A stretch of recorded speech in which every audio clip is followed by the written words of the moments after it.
Man, this is crazy stuff right here. This is crazy right here. I was thinking like, okay, I missed the first couple minutes. At the very least, like I'm not missing anything. And we fumble and then give up a touchdown the first play. We fumble and then give up a touchdown the first play. This is wild stuff right here. Trying to figure out what's going on with my green screen right here.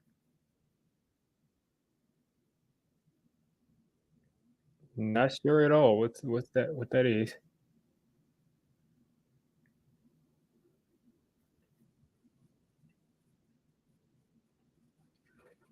Anyway, we were having some technical issues. 7-0 Browns. And Eric Gray fumbles, and we go down as soon as the game starts. I mean, you can't make this stuff up. This is exactly how you start off a game if you want to have a horrible season.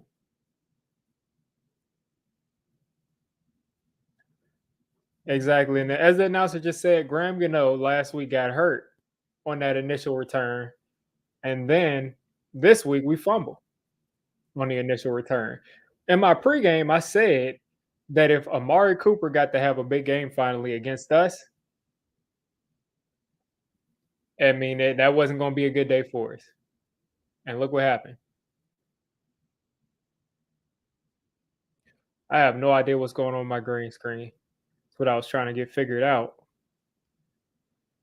We're going to switch over, try to get the scoreboard up.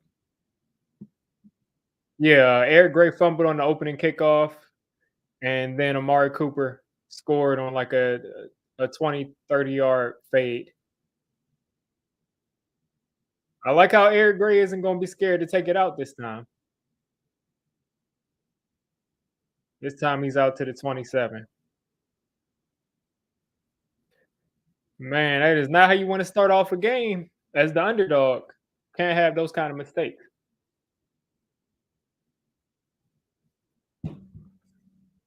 You do not want to be behind playing this Browns defense.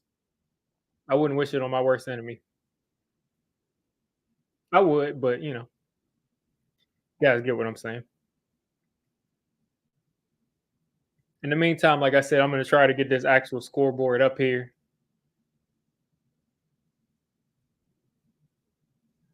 All right, you got DJ under center. Hand off to Singletary, who's going to get about 2.5 yards. See if I can't get this scoreboard working.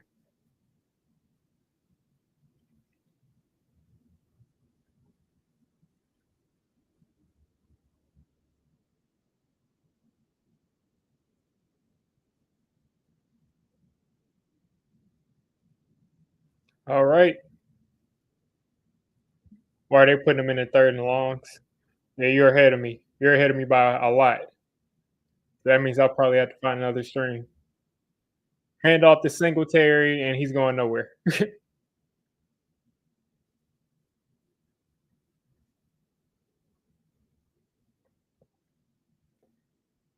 Man, we just started. Come on now. We just started. I like how the Browns went back to their old logo, though.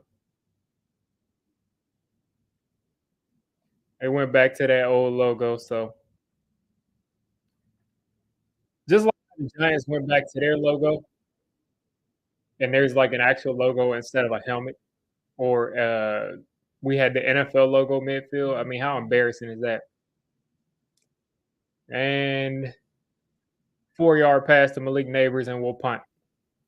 We already know what kind of game this is going to be, folks. We already know exactly what kind of game this is going to be. So let's see if I can't get this scoreboard up. Been trying to get it happen. Let's see if I can't try to figure this out. Hopefully I can get it up in time for to record the Browns scoring their next touchdown, because it's probably coming soon. Nice punt by Jamie Gillen, and we missed 2 special teams tackles, give up 10 yards on a return. That's becoming what you expect when you're watching New York Giants football.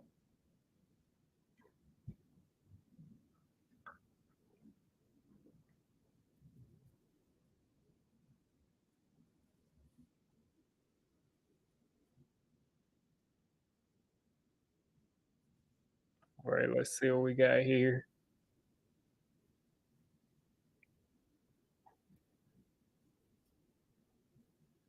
Will Dave get fired before the Thanksgiving game? I don't think so. I think they're going to give him the year. I think Dable is definitely going to get the year, but I don't think it's guaranteed that he's going to be back after this year. I think this team has to like win at least 7 at this point in the season. I think they got to win 7, 8 games for. Yeah, it's crazy. That's a good point, Sydney. Why is Eric Gray still? I wouldn't be mad that he's playing for us, but I am upset that he's our primary returner again because it's not like we didn't have other options. And I thought he looked good as a running back. And last year he became sort of a someone that people didn't like. He became something that people didn't like because he was returning those kicks. I mean, we liked him running the football, but returning kicks and punts, it just didn't go too well. So let me see if I can pull this up real quick. See if I can get this scoreboard up. You all hear me talking, but I want to get the score on the screen. It looks like I need to have no idea what's working out here.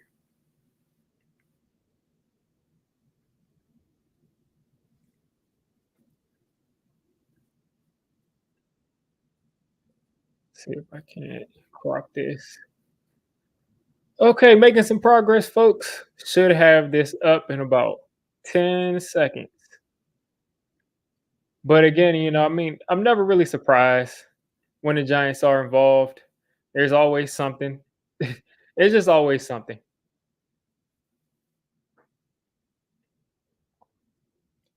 Get this out here. Giants, of course, are at 0 points.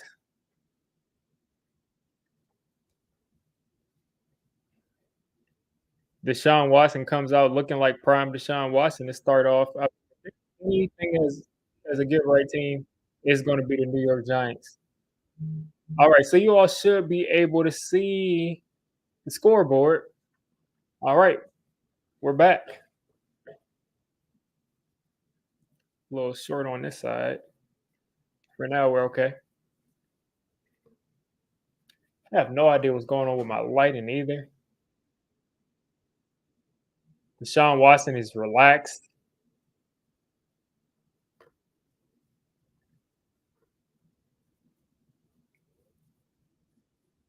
Let's see.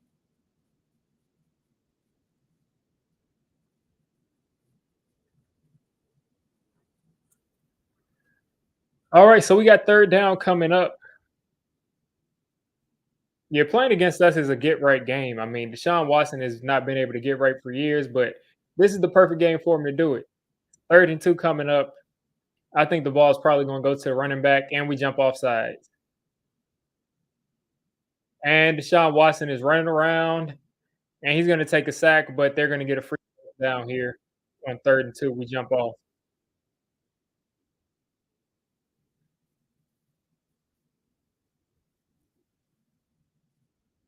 You said, of course, that was at 114. I don't think I'm too far behind. It seems like I'm only a play behind, so I'm cool running with that.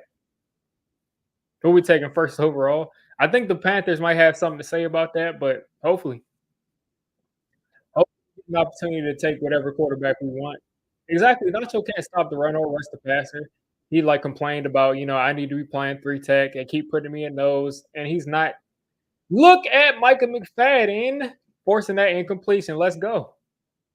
Micah McFadden came off the edge and did his thing. What happened on the first play?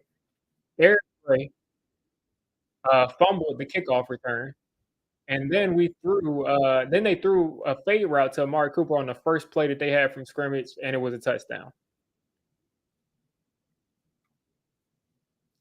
Shane Bowen is sending these blitzes because he's noticing that his front four can't get there. Brian Burns isn't on the field. Bobby Okereke's lined up at edge. He's dropping back, actually, and good job by the Giants swarming to the football there on that short pass to Jerry Jeudy. This will make this 3rd and 7. Let's unleash the Wolves. Brian Burns coming back on the field. Trey Chapman coming out there. Thibodeau out there. Dex out there. Adoree Jackson out there. Wonder if they got Adoree and the slider outside. Yep. We got Drew Phillips out there.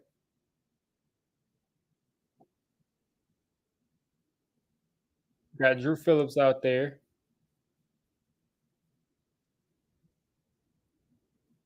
Third and 7 here. And there we go. Pocket collapsed quick. Couldn't even tell who sacked him right there. Looked like Dex was involved. Looked like Trey Chapman was involved. Dexter Lawrence, Brian Burns. That pocket collapsed quick. And he was playing three tech right there. Yeah, that whole pocket was just gone right there. That whole pocket was gone. So yeah, I was talking a couple of weeks ago about how I just dropped the ball because I got these sound effects for Malik Neighbors and for Daniel Jones and a first down sound effect, but I don't have a Dexter Lawrence sound effect. I don't know why I didn't do that. I gotta have a Dexter Lawrence sound. He's our sack leader at this point, right? 2 sacks. Wonder if they gave him a half sack right there or a full sack. But Trey Chapman looked pretty good right there too. Everybody won their matchup. Everybody won their matchup on that play. So I count that sack for everybody on the D line, to be honest, because everybody collapsed, and then we sent Pinnock off the edge too. These safety blitzes and linebacker blitzes are working really well. See if they gave Dex the full sack. Wow. Okay. Yeah, he got credit for that whole sack. So Dex is at 2 sacks on the year.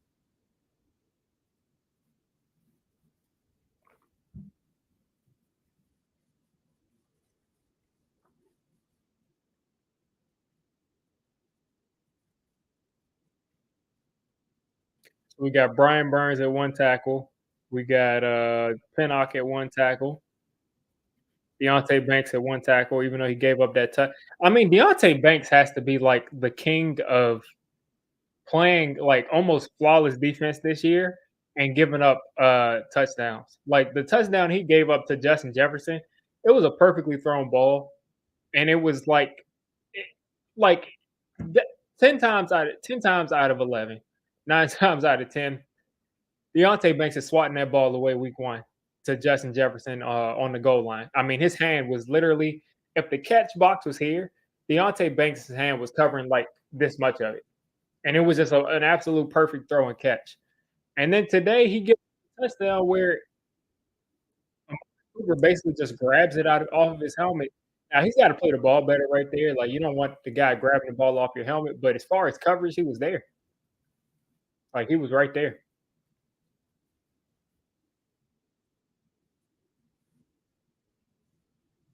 Saying they want to trade for Dex. Yeah, if the Giants trade Dex, come on now, that's ridiculous. Yeah, that's what I'm saying. He's gonna have to be able to do. He has to be more consistent in terms of go track the ball. Um, he's got to be better with that because he was right there. And I think teams are like reading the scouting report on him or watching the scouting on him and just noticing that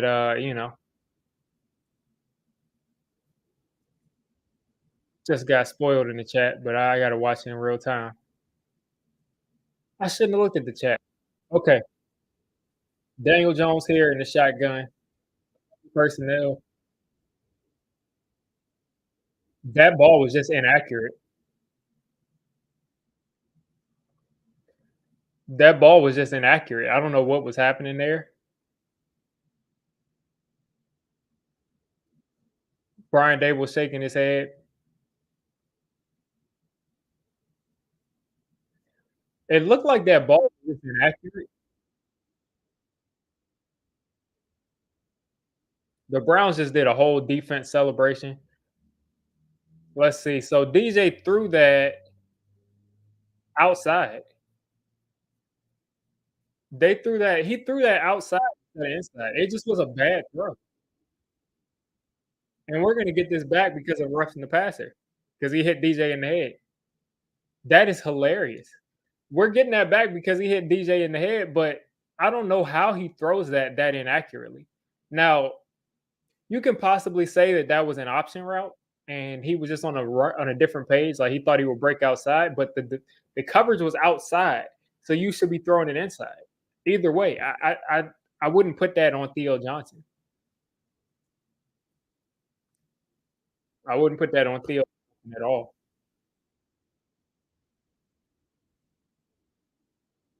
That was just a bad throw from DJ, not a bad decision. Well, you maybe say it's a bad decision because if he read it wrong, bad decision. But it just looked like a bad throw. All right, so two tight end set here, play action. DJ's got time. He's taking a shot, and he overthrew it to Hyatt. And Hyatt again was open, and he overthrew it. He overthrew it. Let's see. But I feel like if that ball was placed right, Hyatt has a shot to come down with that. I mean, give your guy a shot. And now Hyatt's coming back off because he's going to run that deep ball, and he's just going to come back off.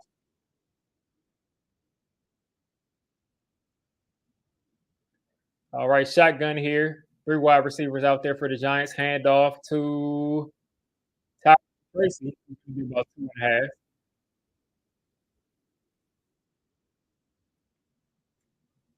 So you got a 3rd and 6 coming up for the Giants after an interception callback, a missed deep throw, and a 2.5 yard run. Malik Neighbors so far with one catch for about 4 yards. Wandale Robinson is, of course, somebody you want to see on this 3rd down. Darius Slayton, of course, is all reliable, but you probably are thinking Malik Neighbors, then Wandale. Wandale in motion to the right side of the formation. And the shotgun, DJ's got a little time. He's trying to escape. He does escape. He's got to get rid of it. And we got Wandale Robinson this short of a 1st down. Wandale has to be a little bit more aggressive to say, I'm going to catch this and I'm going to fall backwards.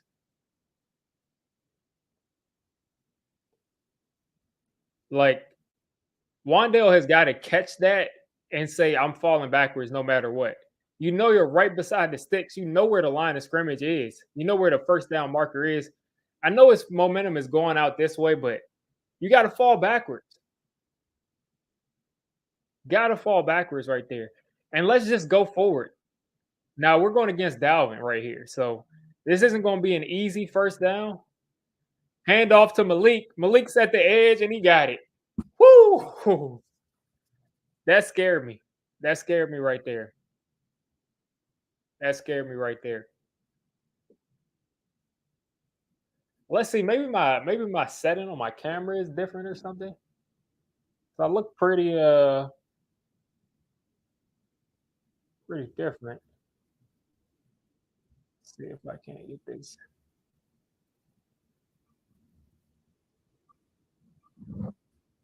All right. Hopefully this comes through better. Looks better on my end at least. Screen to Singletary.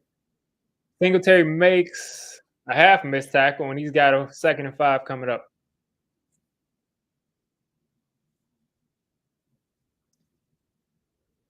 I was trying to figure out what was going on with my camera, but it is looking better now. Andrew Thomas against Myles Garrett has looked pretty good. I can't wait to watch this back.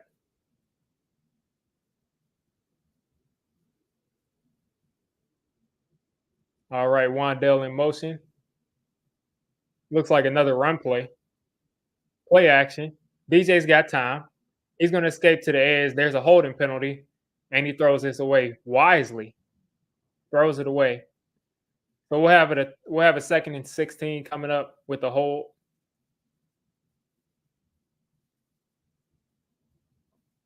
2nd and 16 coming up. 74. Who's that? That is Greg Van Roten. Okay.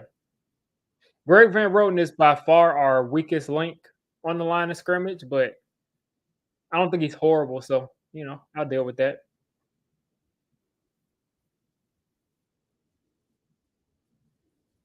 Jordan Hicks is also, Jordan Hicks has been like a solid player for a long time. I remember when he was a rookie for the Eagles.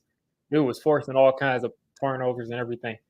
All right, DJ Wandale finally breaks a tackle in the open field, and the Giants pick up a first down. There we go.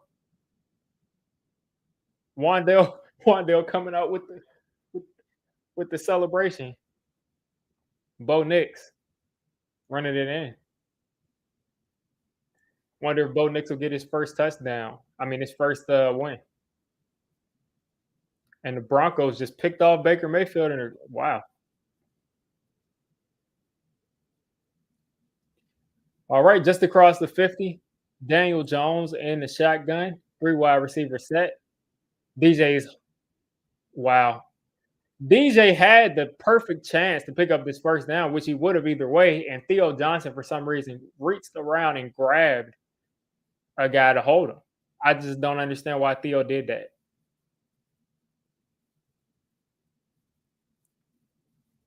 Like, Daniel Jones had that edge regardless, and Theo Johnson just kind of grabbed the guy for no reason. And he's shaking his head. I guess he's disappointed with himself, but he definitely held Grant Delpit right there.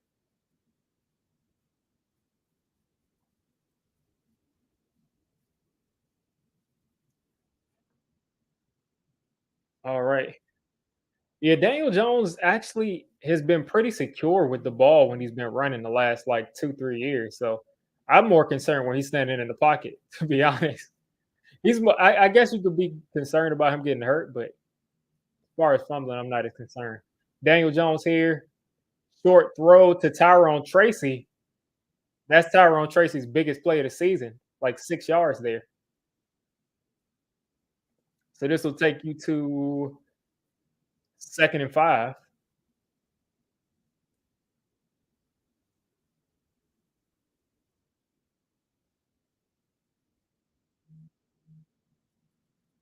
All right.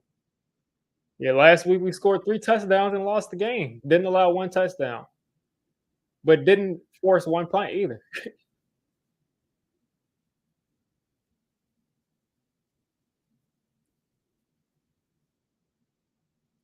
And is that a timeout right there?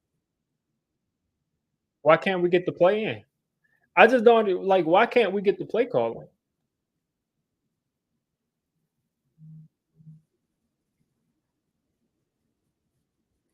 The Giants' offense is looking pretty solid right now against a great defense. I've been telling people, in all my group chats and everything like that, that if the Giants put up 20 plus points on this defense, then their offense is vastly improved from what we've seen the last couple of years.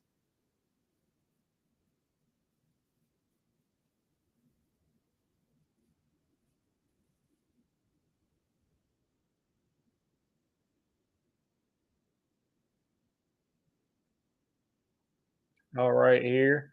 2nd and 5.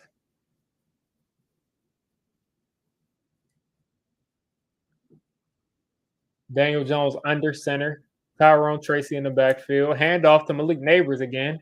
He's going to make one person miss, and then the second person takes him down after about a gain of a yard. This will make this 3rd and 4, 3rd and 3, so manageable. Let's see if we can pick up this 3rd and 3. Drew Phillips is questionable. That's not good. Hopefully that dude can get healthy because Drew Phillips has been really good for us. Good in coverage, good in the run support, especially. If anybody hasn't seen my Drew Phillips video, just the run support that Drew Phillips was providing has been great. even though we haven't been able to stop the run. It's not because of him. Daniel Jones has got a guy wide open, and they actually catch it for a first down. Usually Darius Slayton drops that there. Whenever any receiver from the Giants catches the ball in traffic, he drops it. Like whenever they're targeted and someone hits them when they catch it, they usually drop it.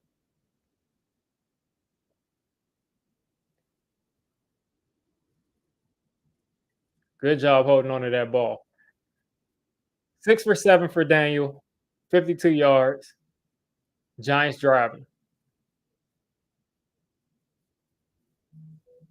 DJ is completing like what 55% of his passes this year. Play action, DJ. Screenplay to Singletary. Singletary's got space. Singletary across the 20, across the 10. Oh, right out at the 5-yard line. The Giants are moving the football. The Giants are moving it. This is all I want to see this year. I want to see entertaining football. That's all I want to see. That's all I wanted to see this year. Perfectly designed play right there. That's how you do it, man. It makes you think like if Tyrone Tracy catches that, do we score? But who knows? Ooh. Singletary looked like he might have scored there, actually.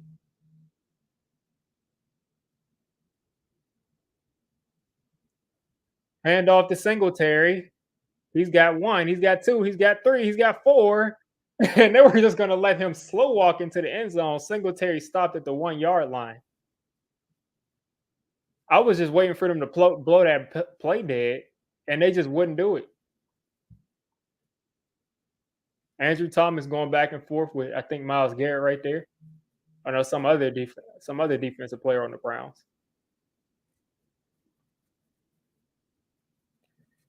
Second and goal right here. This probably goes right back to Singletary. Got a fullback in the game.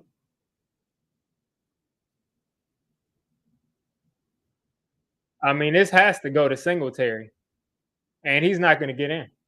Oh, looks like he got in. Looks like he got low and got in. Devin Singletary with, I think, his second rushing touchdown of the year, maybe third, second or third. Either way, the Giants are on the board. Pending the extra point, let's see if we can get it done with this new kicker. Singletary, great job getting low, getting in the end zone.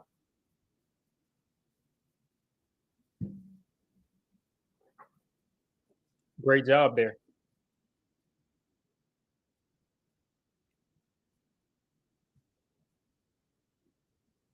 All right, Greg Joseph. Yeah, I remember Greg Joseph as a Brown, and so far, so good. 1 for 1 on extra points. Giants tie up the game. They fight adversity, get back into it. Let's see what we got today. Let's make this an entertaining game. We don't want to sit here all year long, just bored, just watching nothing happen. So let's make this an exciting game.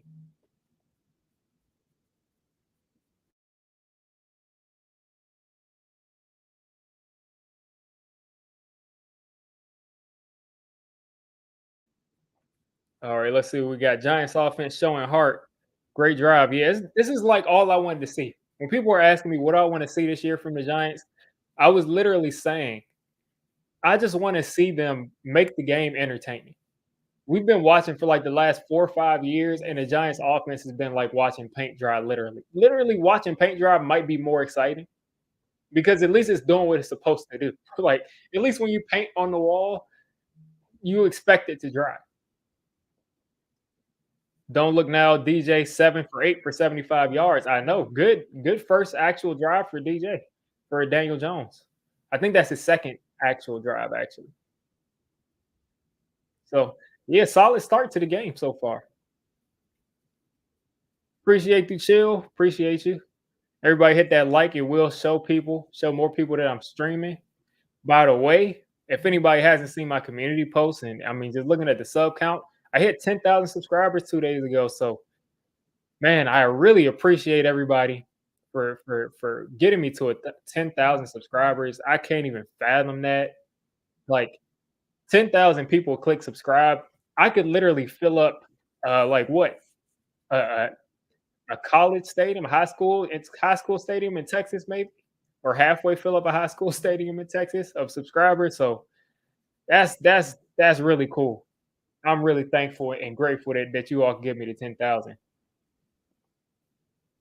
They're doubling leak. They're going to continue to do that. They're going to double him all day because why wouldn't you? He got 18 targets yesterday, and appreciate all the congratulations. Meanwhile, Sam Darnold scored more touchdowns. This man, what's going on with Sam Darnold? What do we got going on with Sam Darnold?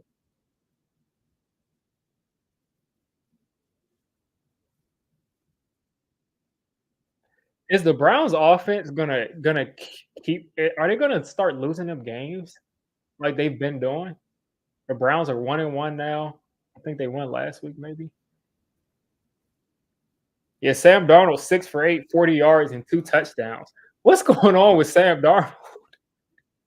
6 for 8, 40 yards and 2 touchdowns. Appreciate you, Sydney Angel, for the $1. I think that's a sticker. Appreciate that.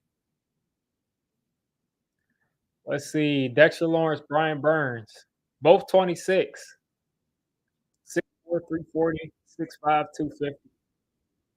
Around the same height, but not the same body type at all.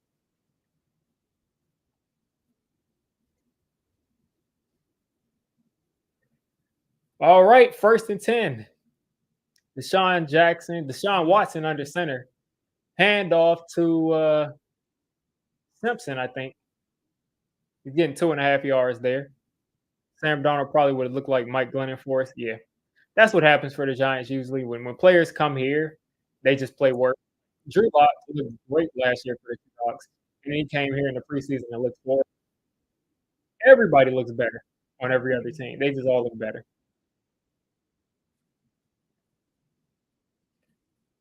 It's just crazy that the Vikings are beating down the Texans like this. Like, who would have thought that the Vikings would be looking like this? They're 2-0 on their way to 3-0. Look at this pressure on Deshaun Watson. Is that Dex again? Micah McFadden in there, Dex in there, Okereke in there. That defensive line is pushing them. This pressure is coming through. Dex with the pressure. Micah McFadden gets in there. Okereke gets in there. Ojolari gets in there. Did they all get a half sack there? The Giants defense is stepping up for the first time in a long time. Maybe listen, maybe it's just like Spags. Not to say we're winning the Super Bowl, but maybe it's like Spags, where it took the defense a while. Look at Trey Chapman. Let's go. Look at Trey Chapman. You love to see it, man. Look at Trey Chapman getting his first sack. That is really cool. Undrafted rookie free agent playing 3 tech for us. Wow. Wow. Trey Chapman, man. What is that? 2 sacks and a 2-yard run. The Giants defense is finally woken up. They're finally awake. Who's back there? Amir Smith Marset returning. And the Giants will start at their own 38. This is definitely the best the Giants team has looked all year. Looks like the first 2 games were preseason games.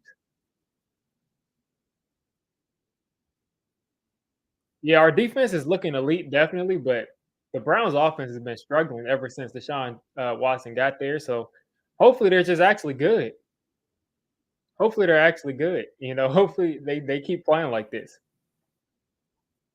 Because like it's week 3, we shouldn't be watching. We shouldn't be watching our team just like nodding off, saying like, "Oh no, this is happening. Oh no, that's like." We should be excited this early in the season. Like, let me down in week 12. Let me down in week 13, 14, 15, but don't let me down in week 1 and 2. Yeah, it looks like the Giants got the momentum right now. they started off with no momentum, giving up an instant touchdown off of a fumble on the kickoff, but they are turning it around. Looking at some of these other games, you got the Broncos up 14 nothing on the Bucks. You got the Bears and Colts tied at 0. Chargers up 7 to nothing on the Steelers, but the Steelers are fighting back. Eagles down 3 to nothing to the Saints. Packers up 17-7 already. Wow. Um, and the Vikings are up 14 to nothing on the Texans. Again, Sam Darnold already has 2 touchdowns in the first quarter. Let's see. Is Malik Willis doing all this, or are they running the ball for the? Malik Willis has a rushing touchdown, and I'm guessing there was a pick six along the way. Looks like Jair Alexander got a pick six. Malik Willis got a touchdown on maybe like a 29-yard run, and they kicked a field goal. So they're up 10 points on the Titans. The Vikings have to be for real. I don't get it. Like the Vikings are, first of all, Kevin O'Connell. Kevin O'Connell is he's like a master at calling plays and offense.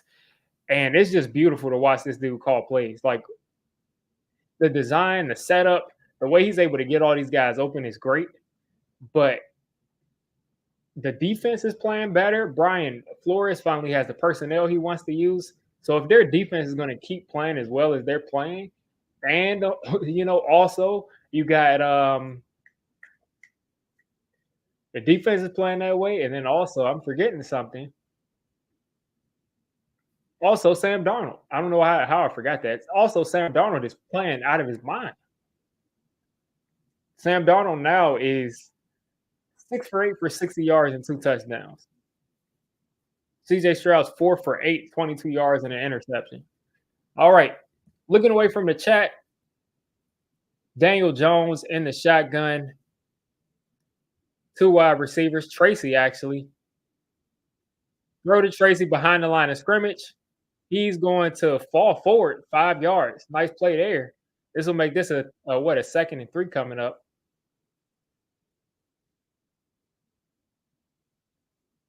Looks like Dable, the script of plays that he put today to start this game is a really nice script of plays. Got that Browns player wearing a Guardian helmet. They'll actually make this a 2nd and 4 instead of a 2nd and 3, but it's a short 4. Or they actually make it a straight up 4. Daniel Jones should have kept that ball right there. There's an option with Eric Gray right there. Eric Gray's gonna get blamed because he didn't get to go anywhere. That's a Guardian helmet that dude's wearing. Yeah, extra padding on top of the helmet. It's what they wear in practice in the off season, and it's actually something you can wear in the actual regular season too. But they also say that the helmet that Andrew Thomas wears and a lot of other players wear are just as safe as the Guardian helmet or safer. So I don't know why people wear the Guardian helmet, but I mean, I guess it's a preference. DJ's got time and he's going to escape and he's going to go nowhere. And that's going to be a hold anyway. He should have gotten rid of the ball.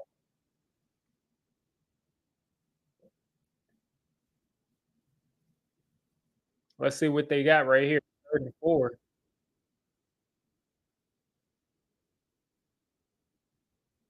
Holding on, holding on Andrew Thomas. Let's see what happens.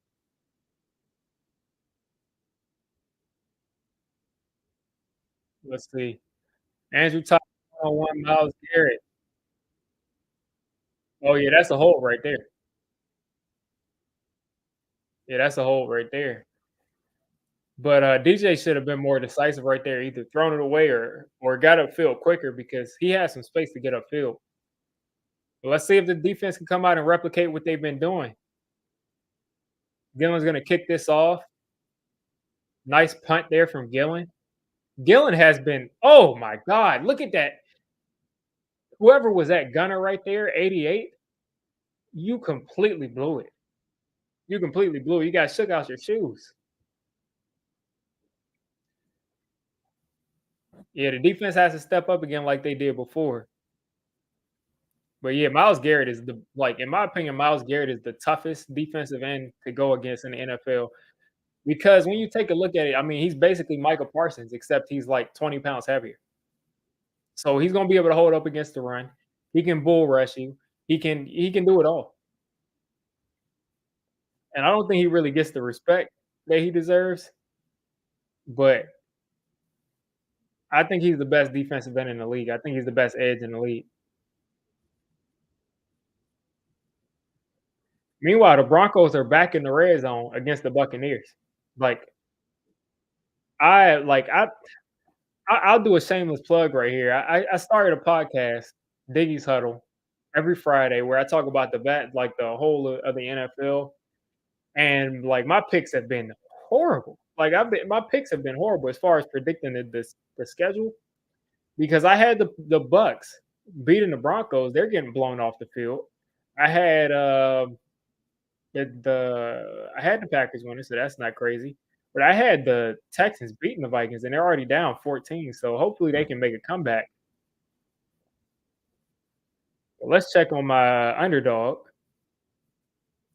Use code Diggy, you'll get up to $1,000 in bonus cash.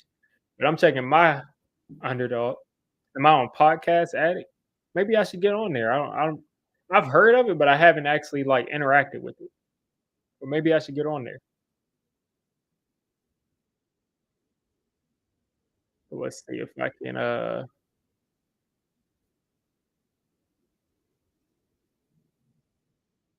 All right. So Will Levis, I got him higher than 203 passing yards. He's at 60 already. I got Jerome Ford higher than 51 rush yards. Looks like he might get shut down. Deshaun Watson at 202 passing yards. He's at 33 so far. Daniel Jones higher than 187 passing yards, and he's at 81. So it looks like I might hit the Daniel Jones one, Will Levis one. The Deshaun Watson and Jerome Ford, that's kind of difficult. Yeah, I do think he gets lower than Michael Parsons when he bends the edge too. But yeah, Maximus, I'll try out Podcast Addict. I'll try that out because I've heard of it, but I haven't been on there. All right, Deshaun Watson being able to set up here. He's gonna throw this short 2 yards to a running back. I think that's Jerome Ford. Drew Phillips on the sideline with a calf. Okay, hopefully that's nothing crazy. Hopefully he'll be back next week or maybe even this game. But Drew Phillips is a dog, man. I thought that Tyler Newman would be the guy that would, get the most attention. Drew Phillips, though, man, ever since they started playing games, he's been out there doing his thing. Handoff, and he's gonna make a guy miss, and then he's gonna go down forward. So as far as my underdog pick, Jerome Ford is not helping me out. But as far as the Giants go, I'm happy. 3rd and 10 coming up for the Browns. Azeez Ojulari with the initial penetration there misses that tackle. And then you got DJ Davidson, looks like, and Cordell Flott that cleaned it up. That's how you play defense. You got to play team tackling football. Looks like Shane Bowen gave them a piece of his mind because they put on a horrible performance last week. 3rd and 10 here for the Browns. And they're going to pick up this first down, Amari Cooper. All right, man. I need Deontay Banks. You got to lock in. Amari Cooper shouldn't be that open, Deontay. He shouldn't be that open. Let's see here. Deontay Banks in off coverage just isn't good. He's a guy that's got to get up close and personal. They should let Deontay press. You can switch up your defense. Everybody doesn't have to play the same coverage. They should let Deontay just press and mix it up a little bit. Now he's on the line of scrimmage again. Another handoff to Jerome Ford. They are sealing off that edge with the best of them right there. And that time, Dex wasn't on the field, and they didn't go up the middle. I have no idea why they ran to the edge with Dex off the field.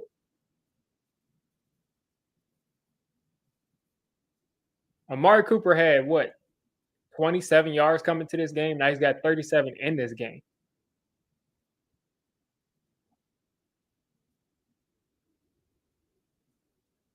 Second and 9 here. Amari Cooper lined up on Deontay Banks again. Deshaun Watson under pressure. He's taking a shot, and that's going nowhere. And Deontay Banks looks like he had hands on Amari Cooper. Let's see.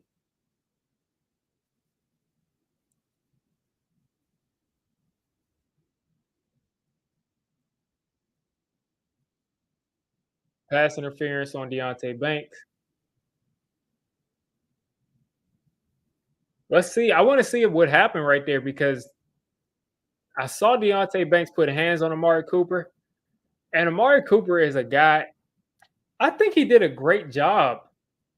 I don't think he really.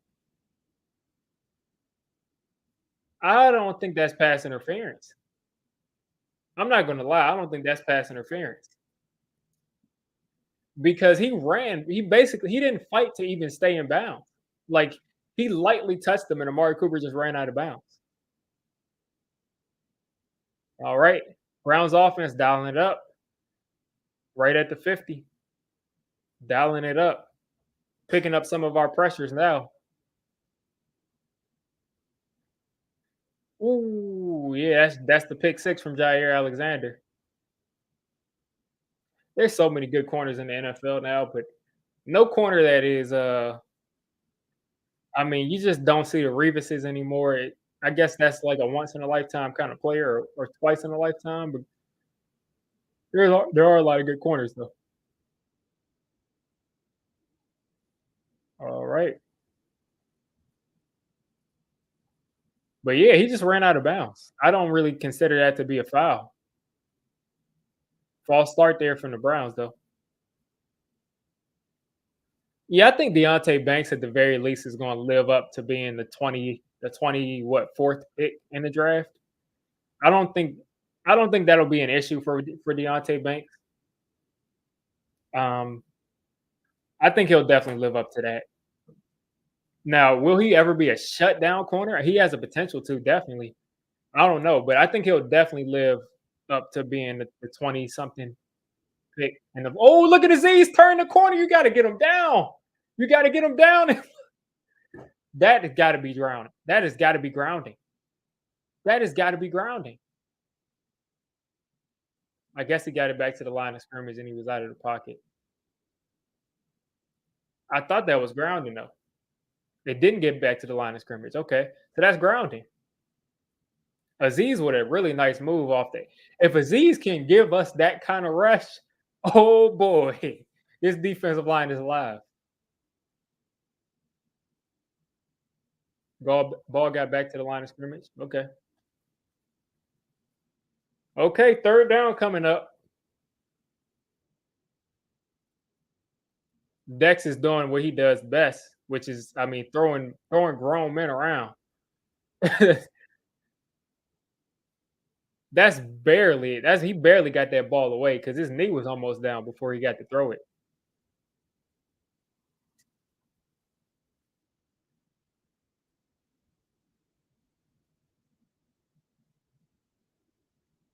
So now they just reviewed it and they do have grounding. Okay, lost it down. Third down. Okay, perfect. I don't know what the refs are doing, but it looks like they got it right finally. Because I could have sworn it didn't get there, but I was like, I mean, the referees are there. Obviously, they would know. They're standing right beside the the line of scrimmage. The Browns have what 24 penalties coming into this game. That's crazy. Third and 22 for the Browns. Giants should tee off right here. Short pass. And you got to tackle this guy. Flott does a decent job of slowing him down, and the Browns are probably punt, being it is fourth and 10. Giants defense, golf clap, doing a little bit better. Doing a little bit better today. That's the thing. Dex doesn't get the sack in that case. which is it's unfortunate because if he didn't throw that, like he threw it literally when his knee was like this far off the ground. If he didn't throw that, then Dex would have had that sack. All right. I don't know why he caught that punt like it was like he was I don't know why he caught it like that, but I'm glad he caught it. Exactly. Like at the end of the day, like I might add that sack to Dex's sacks at the end of the season if he's at 9 sacks or something.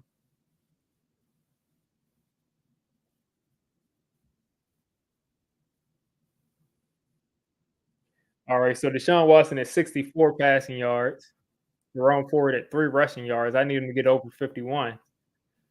I don't think that'll happen. I think the Giants they might go ahead and win this game. Which is what I like to do on things like underdog and things like that.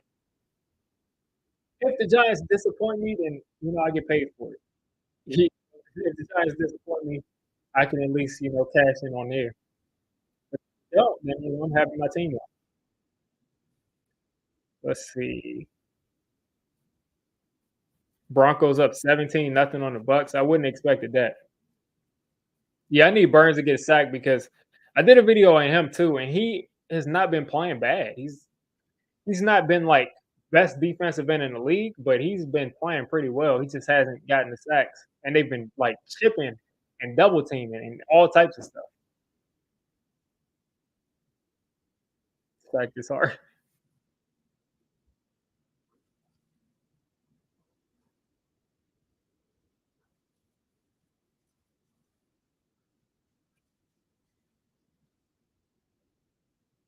The Masked Singer is still getting views. Like people are still watching it.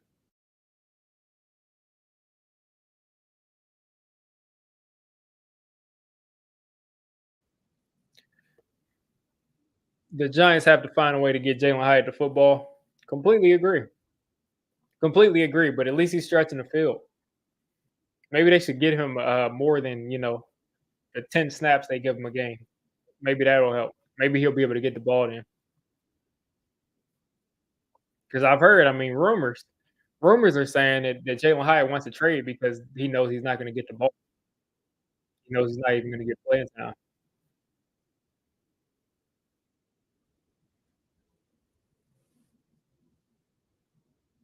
Exactly. Yeah, that was a horrible call. Brian Burns definitely should have a sack because I mean, what was his name? The guy that terrorizes for years, Ertz, came off the ball, just pushed Drew Phillips down and got a flag for it.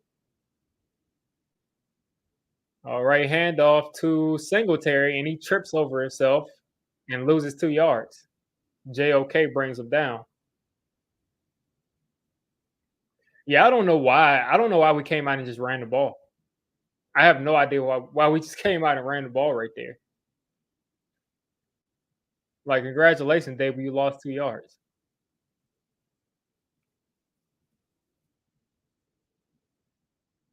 JOK was definitely a player I liked when he came out.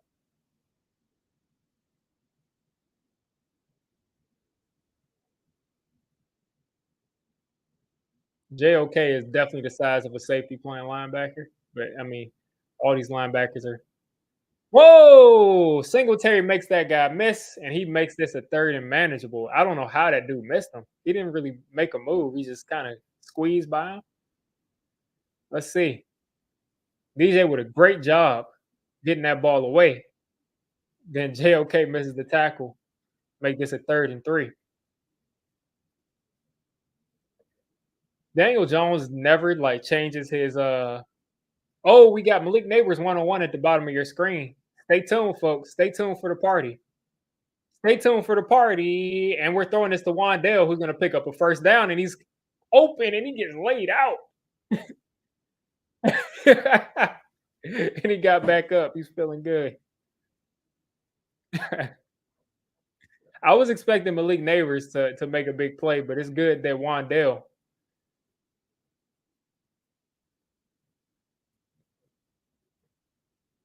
Wandale is hilarious. He just got back up.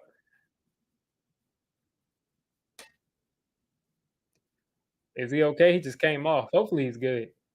So Wandale and Malik are off the field here. I'm guessing Slayton and maybe if we got two. Okay, so Hyatt is your only receiver on the field. DJ gets it away. Good job today from Daniel Jones getting the ball away in these situations where he's under pressure. This is the best I've seen Daniel Jones look under pressure in a long time. And this is what I'm saying, folks. You're not going to see me blindly hit on Daniel Jones, and you're not going to see me blindly reward Daniel Jones for bad play. He's doing a great job today under pressure, getting this ball out to his check down. I mean, he's doing a great job against a really good defense because he's been under pressure all day. 2nd and 3 here.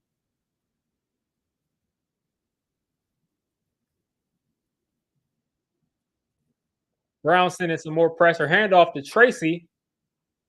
Tracy picks up about 6 and a first down.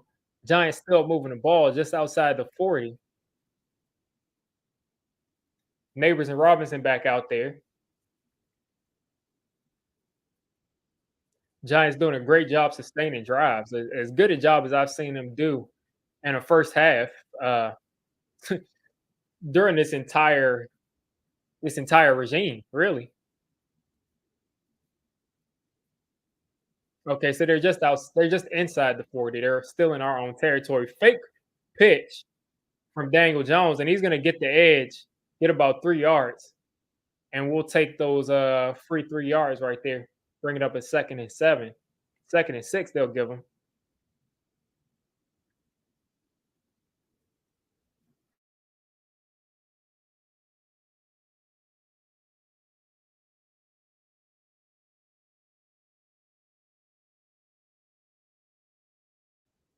Yeah, Garrett's going against another all pro, so I mean he's gonna win some, he's gonna lose some. But I don't expect him to take over this game.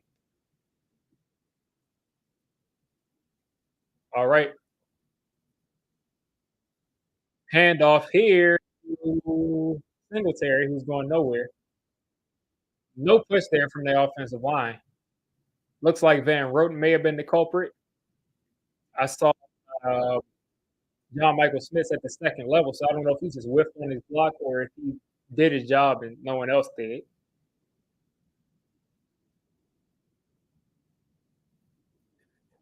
Yeah, and that's something too. They're talking about Malik Neighbors and why he hasn't been doing anything, but he's going against a premier cornerback in the NFL.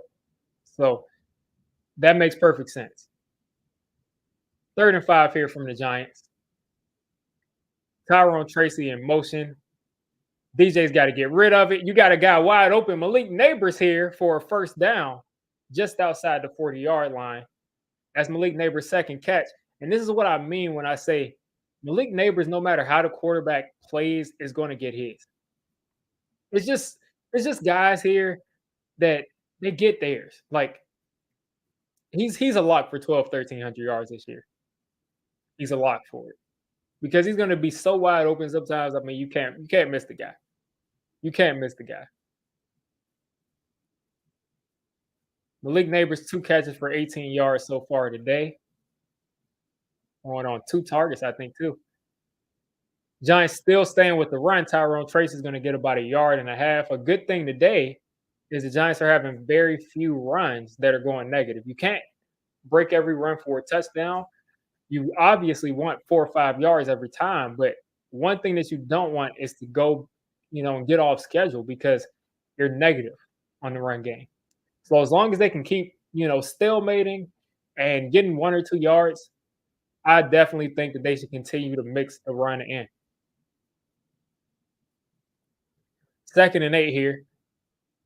Wandale Robinson in motion. I think he's on Greg Newsome. Daniel Jones taking a shot. And Malik Neighbors.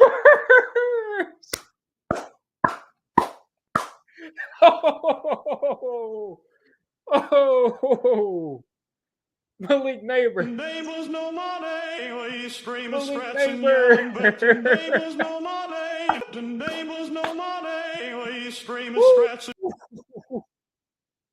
All right, another catch from Wandale Robinson, who's going down, and the Giants are 1st and goal. I could not believe this, man. I can't believe it. Oh man.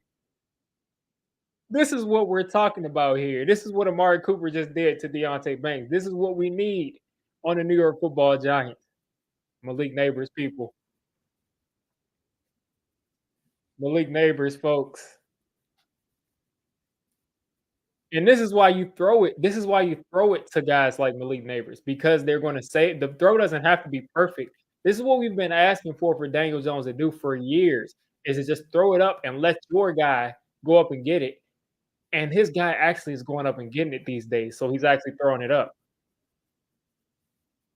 Man, that's crazy. This is what it's like to have a quarterback. I mean, say quarterback. This is what it's like to have a receiver, and this is what it looks like to have a quarterback too. The way he's making Daniel Jones look today, but Daniel Jones has also been having a pretty good game. Also been having a pretty good game. But Malik Neighbors, what a nice play right there. Why didn't he throw this to Kenny Galladay? Because he's crazy. That's why. I have no idea why he didn't throw those passes to Kenny Galladay in his first year. Kenny Galladay got like 1 or 2 targets like that. In his second year, he got more, but he was like washed at that point. He was like washed at that point, so he couldn't really do that stuff. I mean, Kenny Galladay took a beating in Detroit. Like when he like in Detroit, Matt Stafford didn't care if Kenny Galladay lived or didn't because he was like catching the ball over the middle and getting hit by like 3 linebackers. He was going across the middle, getting knocked out by safety. He was getting hit in his legs, getting flipped over, catching the ball. He was like getting punished out there. So it made sense that his body wore down, but that first year we had him, I believe he still had the potential to be a 1,000-yard receiver, and we just couldn't get it done. Yeah, the tight ends have been null and void. They've been doing nothing for us. And actually, the first week, I think Theo Johnson had like 40 yards, 30 or 40 yards, but he could have very easily had like 80 or 90 with how many times Daniel Jones listened. And then ever since that first week, I think it's because Theo Johnson a couple of times was out of place. So I think they just kind of de-emphasized throwing to the tight end because they don't really believe they have a reliable target.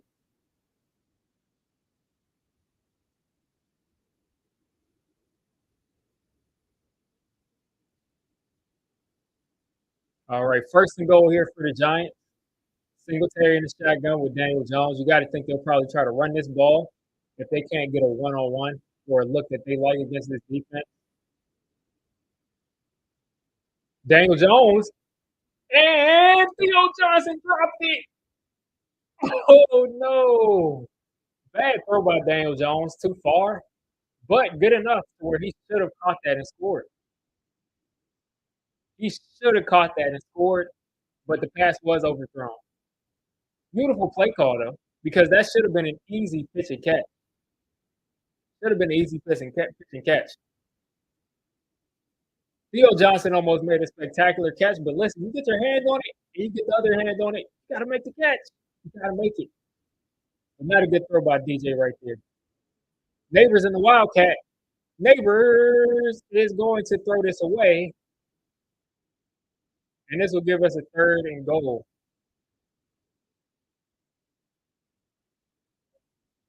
I'm listening to the commentator. He said, "Oh, I don't like anything about that play. I don't like it either.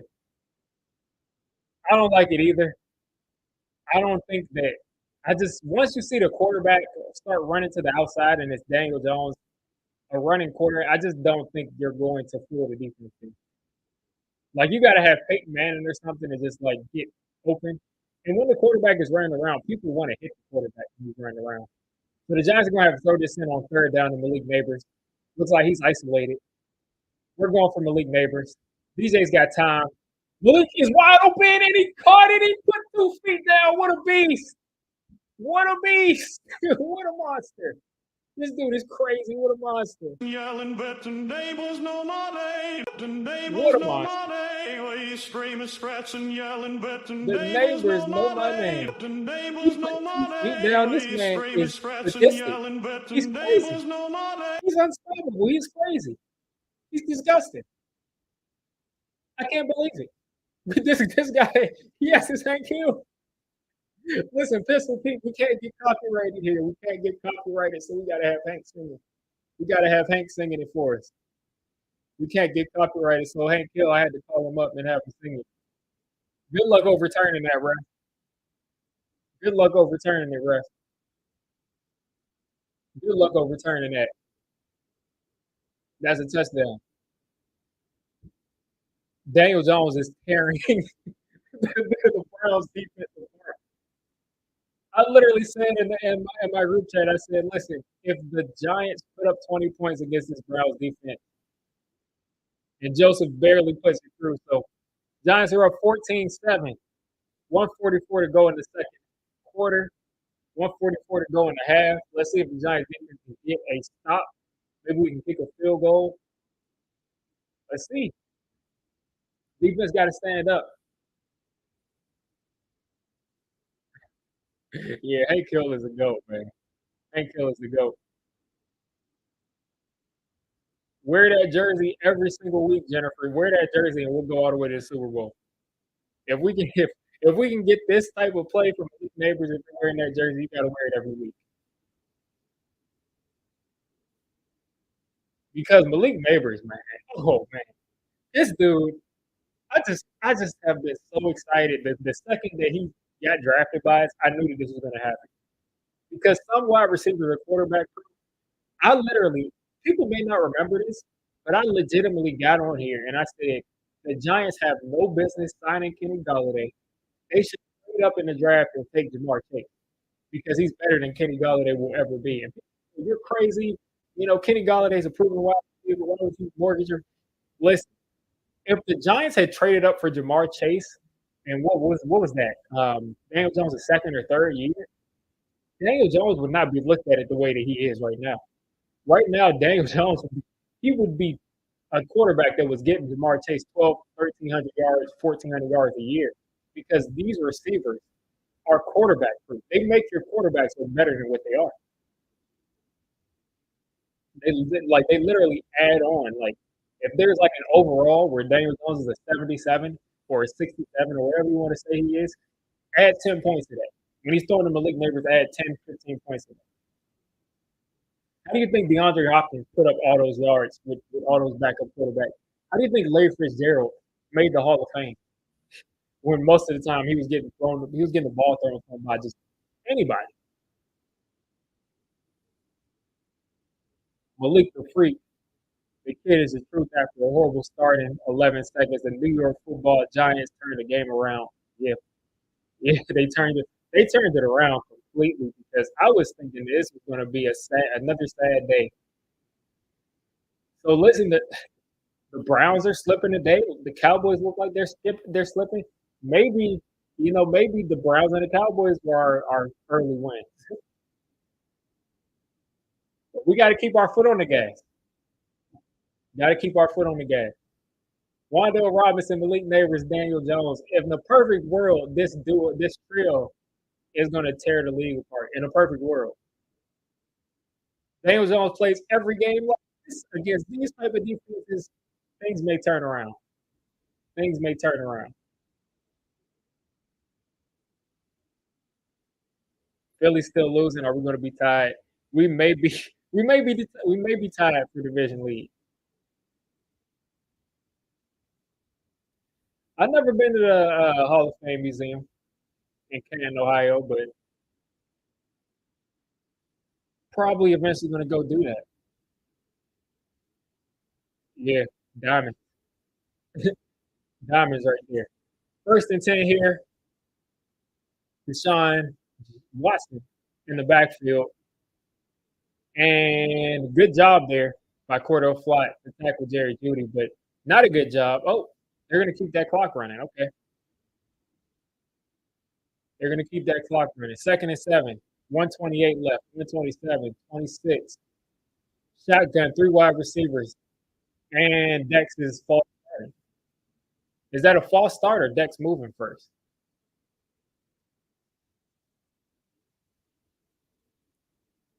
They're saying that's a neutral zone infraction.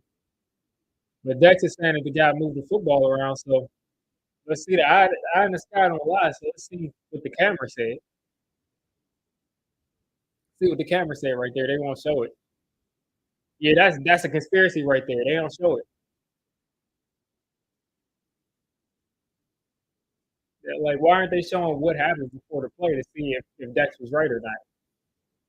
They had to get their promo off. That's why. Deshaun Watson. Okay, that was a penalty right there. It had to be. Deshaun Watson threw that, and it looked like Newton was holding that receiver, but I'll take it. Dexter Lawrence made up for this next play, though.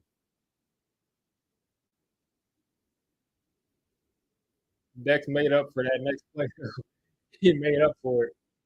Whether it was his fault or not, because they didn't want to show us because they wanted to get their ad off. 3rd and 10 here. 3rd and 2. What am I saying? Handoff, and he's not going to get it. All right, timeout, timeout, timeout, timeout, timeout. Hey, timeout. 112. Run it back.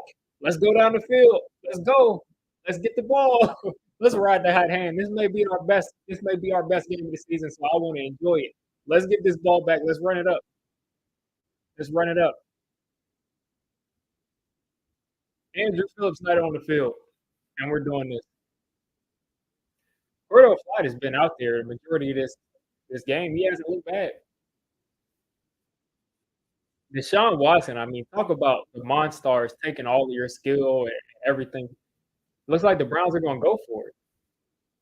Okay, never mind. They came off the field at the last second.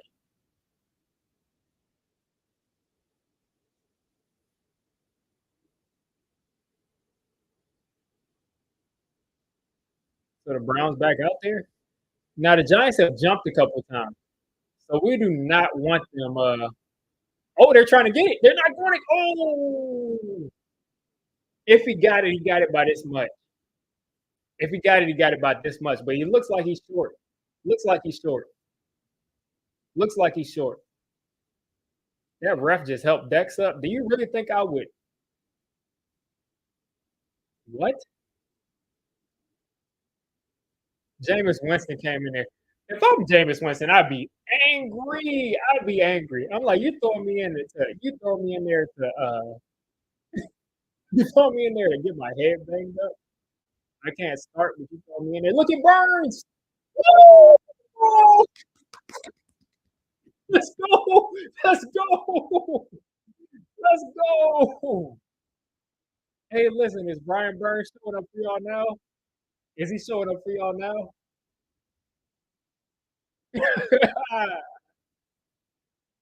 Let's go. This is New York Giants football. This is New York Giants football right here. This is New York Giants football.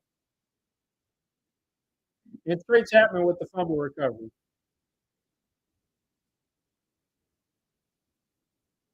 There we go. Brian Burns with his second sack, but his first sack that counts. And it's a forced fumble. Deshaun Watson, listen, you know you shouldn't have been getting all those massages, man. You know you shouldn't have been getting those massages. If you didn't do that crazy stuff, you still will be a top quarterback. He lost all his power once he got exposed for those massages. People are saying leak in the chat. Let's see. Let's see. Am I going to have to play the music? Are we going to score like this? All right. I mean, what's going on? Am I going to have to play the music? Is Hank going to have to serenade us again? All right, 2 back. Malik Neighbors 1-on-1. That doesn't look good. Oh, he's going to spin back out. All right, it's a first down here. I don't have to play the music, but he's moving. 26 seconds left. We're already in field goal range. Yeah, I mean, listen, Cleveland, why is Denzel Ward not on Malik Neighbors? Are you crazy? You're leaving a 1-on-1 against that maniac? You think that human can cover him? When you have Denzel Ward on your roster and you're not, oh, I don't care. I'm just gonna put him on anybody. All right, Malik in the slot here. They just moved it away though. Yeah, Malik in the slot. DJ staring the running back down, and he's got to get out of bounds. I'm like, if you don't throw it to him, man, like he's open, throw him the ball. So he actually got it to him. 21 seconds here. Yeah, Tracy with a great job to get out of bounds there. Yeah, Ward is playing with a shoulder injury, but he's been out there. So I mean, you got to have him out there. Like you got to have. He's playing on the outside though. They're just not switching sides. But I just saw Ward jog over, so it looks like he is going to be messed up on Malik wherever he lines up. 2nd and 4, Tyrone Tracy. Browns take a timeout. Yeah, let's keep it going. Crazy, man. I'll wait to cover these halftime games when we get into the halftime break. Now I'll update you all on the scores when we get to the halftime break. So Daniel Jones is 16 for 18, 173 yards and a touchdown. Jay Giant is calling a Neighbors touchdown. Hopefully I can play the music. Hopefully Neighbors gets in the end zone because we have been so used to the Giants bringing in number one target and them not scoring a touchdown. So hopefully we can get another one. Jones best player of the year. Okay, well let's see it. Let's see it. Let's see it. I usually don't like to look at the chat, but let's spoil it. He's up the middle. Breaks a tackle, first down. Timeout. 15 seconds. His best player of the year right there. Maybe. I don't know. I like some of the plays he's already made today.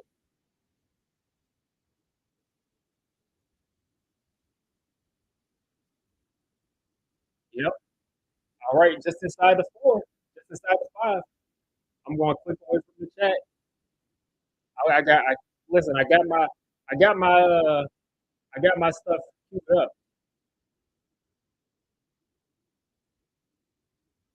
I got the neighbors music queued up. I got to come up with some music for Wandale Robinson. Some music for Wandale. Hopefully Theo Johnson, we can get him some music. Hopefully he turns into a star. What's going on here? False start? Come on. We got 3 plays either way. 15 seconds, I'm good. That just gives us a little bit more space. That just gives us a little bit more space, though. Obviously, don't want a false start, but that gives us a little bit more space.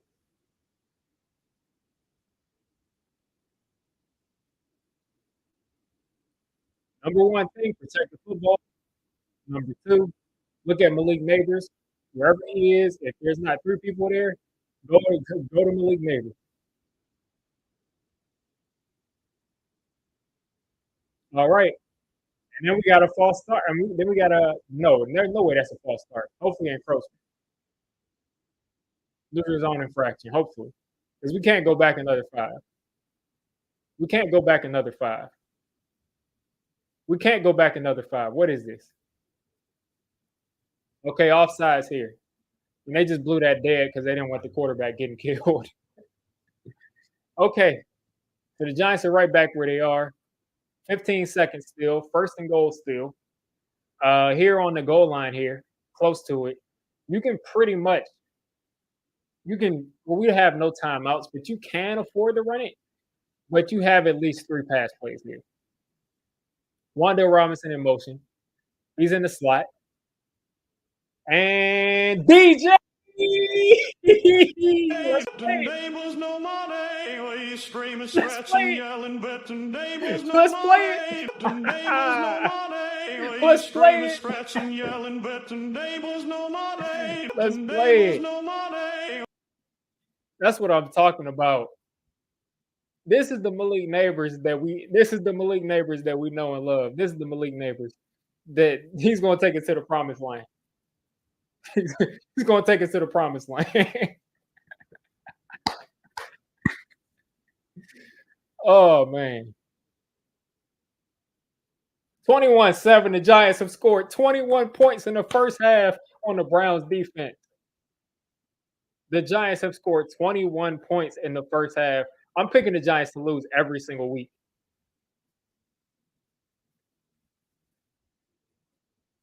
The Giants have put up 21 first half points.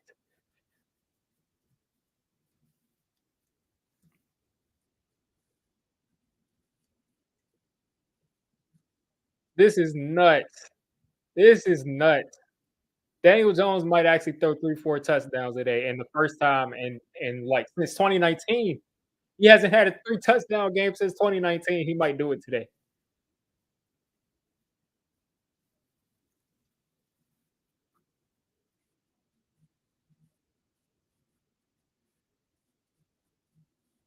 This is crazy. This is crazy. This is what adding a number one receiver can do to your offense. And I'm not talking about a number one. I'm talking about a generational receiver. All right, folks. So we are at 11 seconds in the second quarter, so I can just start looking at some of the halftime stuff. Bears down 7-0 on the Colts. Broncos up 20-7 on the Bucks. Let's take a look at some of these stats. Yeah, the defense essentially has like should have shut this team out because they have done nothing against them. Um,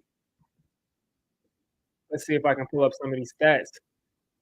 Caleb Williams. Yeah, the quarterback's looking good today. Twist. The quarterback is looking good today. Caleb Williams 14 for 23 and an interception. Anthony Richardson 5 for 11 and 117 passing yards and an interception.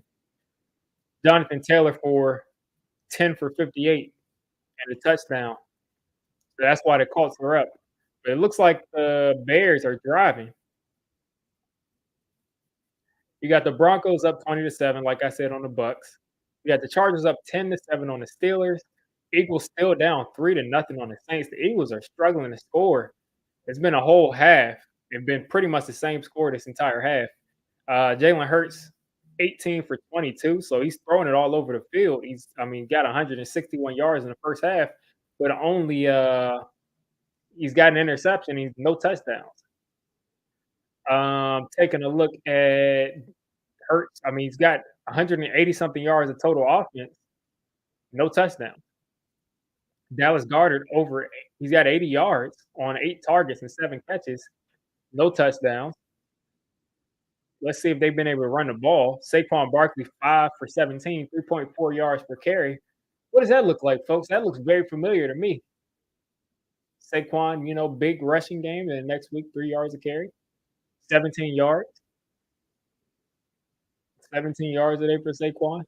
Quarterback out rushing Saquon. What does that look like, folks? Looks pretty familiar to me. Saints doing nothing on offense either. Derek Carr, he's got 51 pass yards in the first half. He's also got negative rushing yards. No turnovers though. Alvin Kamara is 12 for 33. So both offenses not able to do anything for the Eagles and the Saints. Packers up 20-7 on the Titans.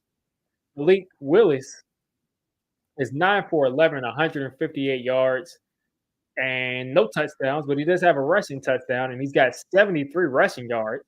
So he's over 200 first half yards. Christian Watson had a 37-yard catch, and he's 2 for 2, 67 yards. And of course, Jair Alexander had that pick six. Will Levis and the Titans still at 7 points, Packers at 20. Texans are still down 14-0 to the Vikings. Sam Darnold kind of cooled off after that start. No turnovers from Sam Darnold, but he's 10 for 16. He's 122 yards. And Aaron Jones is averaging about 4 yards a carry. Vikings haven't scored since that first quarter, but they're still up 14-0. CJ Stroud looking like he's kind of struggling with that one interception, but he's 10 for 17 altogether. Texans haven't really been able to run the football, and I think that's all of your first slot games for the first half. We're the DJ haters. Listen, hopefully they're celebrating. I've been called a DJ hater, but when he plays like this, I give him credit, and hopefully they're celebrating like me. And let's look at our game stats because I talked about every other team's stats, but I didn't talk about ours. So let's see. Our quarterback, Daniel Jones, has 178 yards. He is 17 for 19, people. 17 for 19. Daniel Jones tearing it up. 2 touchdowns. Only been sacked 1 time. Escaped a couple sacks. Has been throwing out of sacks all day long into the checkdowns accurately. Tyrone Tracy is our leading rusher for 18 yards. We're averaging just over 4 yards a carry. Malik Neighbors is 6 targets, 6 catches, 66 yards. That's a whole lot of sixes, but the fourth six, I guess saves them. 2 touchdowns for Malik Neighbors. Wandale Robinson has been targeted 4 times, caught the ball 4 times, has 45 yards. David Singletary, isn't that his name? Devin Singletary has 4 targets, 4 catches, 43 yards. Tyrone Tracy has 2 targets, 2 catches. Not a lot of times where the ball has hit the ground today. Not a lot of times where the ball has hit the ground today. So the overthrow on Jalen Hyatt and let's see where the other incompletion was. The overthrow to Theo Johnson in the red zone. So 2 overthrows from Daniel Jones, but other than that, he's been pretty flawless today. Miscommunication with Theo Johnson where he threw that interception, but Theo Johnson, I don't know if he was supposed to break outside. Again, the coverage was outside, so I was thinking that Theo Johnson was in the right and Daniel Jones just made an error. But him getting hit in his helmet saved us. It saved us. Yeah, today, I mean, when Daniel Jones has been pressured, it's worked out really well because he's just dumping this off to the check down, as I've been wanting to do for years, and he's doing it at a high level today. He's under pressure, they're blitzing, and he's getting the ball out quick to his running backs, and they're making plays. And that's how you play quarterback. That's how you play quarterback in the NFL. Tell DJ sorry, absolutely not, Alexander, because I criticized the play that I saw on tape. I saw I s- I saw I criticized the play I saw. So I'm not going to apologize, but I will say he's balling right now. He's balling right now. I wonder when the last time somebody's put up 21 points in a Giants uniform in the first half.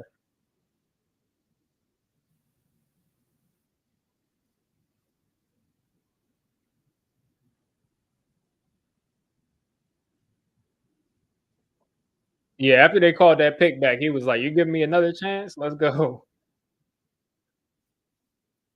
Credit to DJ, but he's got a long way to go. Yeah, yeah. I mean, Daniel Jones, for him to be back next year, he's gonna have to play like this more games than not. And if he plays like he's playing today, the Giants will have no issues getting into the playoff. If he plays like this every week, because Browns defense, look at who they got out there. They got Miles Garrett and Zadarius Smith. They got Denzel Ward out there. They got Greg Newsome out there. They got a ton of players out there on defense, and he is carving them up. So if he plays like this, then he can earn his spot back. He can earn his spot back, but he's gotta play like this consistently. He's got to do it consistently. Yeah, they got JOK. They got a lot of guys out there. So if he does this more often than not, he might earn his spot back. But if not, it is what it is.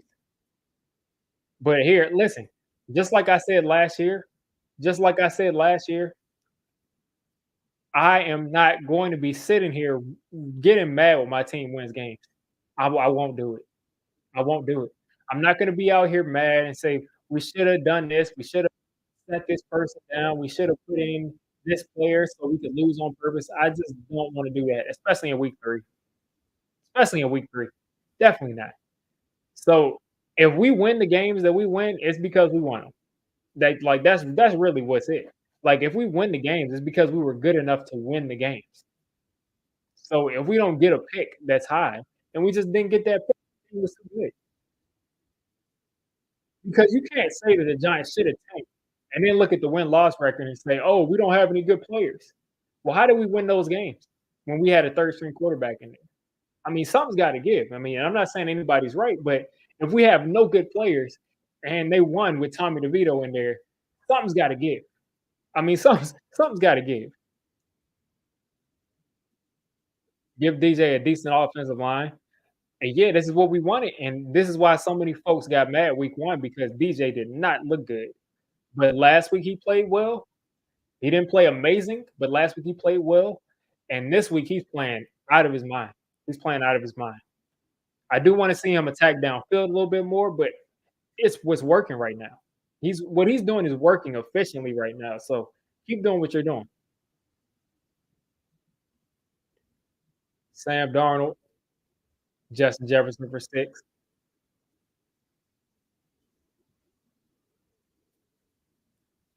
Yeah, we're doing our thing out there. I'm still waiting for Caleb Williams for everything to click. People are kind of quitting on Caleb Williams right now, but I mean, come on, man, you got to give him some time. This is his third game.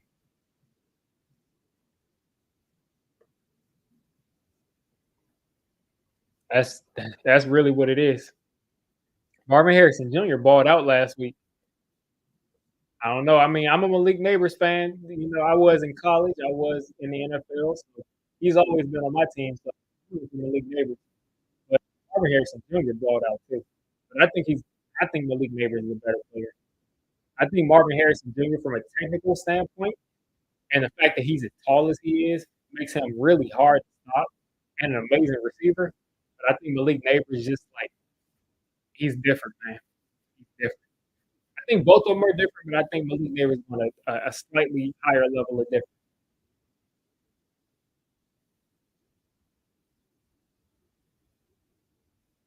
DJ was broken, getting his confidence back, and that's what we need. That's what we need. If we can get 3, 4 games of high confidence from DJ, and he can start playing like this, then listen, folks, we don't need to be. I don't understand why people.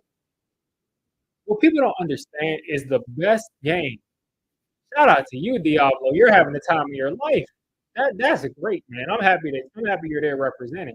But people are not understanding that if you can get Daniel Jones to be a above average to elite type quarterback, not to say he'll ever be Josh Allen or Patrick Mahomes, but if you can be a notch below that, why would you ever you don't want to have to take a quarterback because right now you can build this team around him and use whatever draft capital you have to add to the team.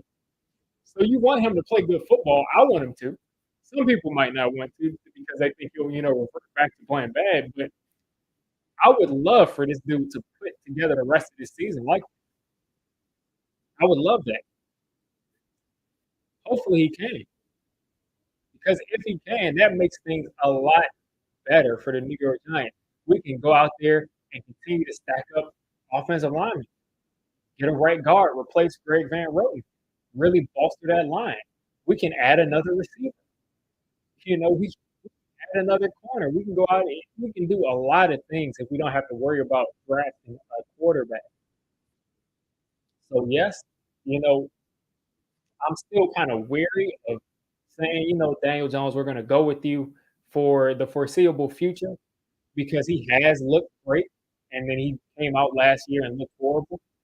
But at the same time, if he does play like this and he does this over, we're in week 2. I mean, we're in week 3. So if he looks like this kind of quarterback the majority of the rest of the season, then that makes me feel real good. Because then at that point you can relax and you can build a team however you want. And then that makes me also think like, dang, we could have paid McKinney, we could have paid Saquon because he'd actually be ready to win. So hopefully this is the guy we get.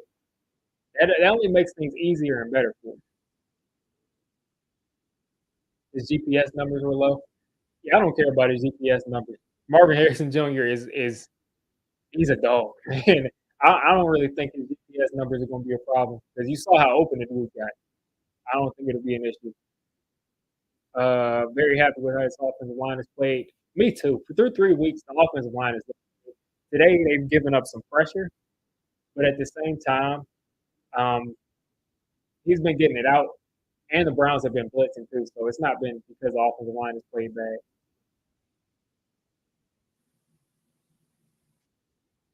The Giants are very good. They are full of good. We got to lose a couple games and look bad at some stuff fly to the radar. Yeah, I feel like the Browns came in here. Did you see that synchronized celebration where they were dancing on Daniel Jones's grave? Did you see that? Like, did you see that synchronized Brown celebration? Like, I know y'all saw that. They really came out there when they caught that interception and they was like, yeah, we're playing against Daniel Jones. Let's all celebrate. Like, that stuff makes me so mad. The teams do that against us. Like, it's like they're making fun of the quarterback. And for them to do that and then us get the ball back and score and then score again and then knock the ball out of their quarterback's hand and then us do a synchronized celebration. That felt good to see. That felt good to see because you're out there really celebrating like that. Like this is obnoxious at this point. Like, are we playing Madden or are we playing football? They got in a circle and like, that just made me so mad. So I'm glad we got to do that back to him. Nickname I gave for Phillips is Drew's Manian Devil because he plays like he's a Tasmanian devil. Yeah, he does. He does. That dude plays like a maniac.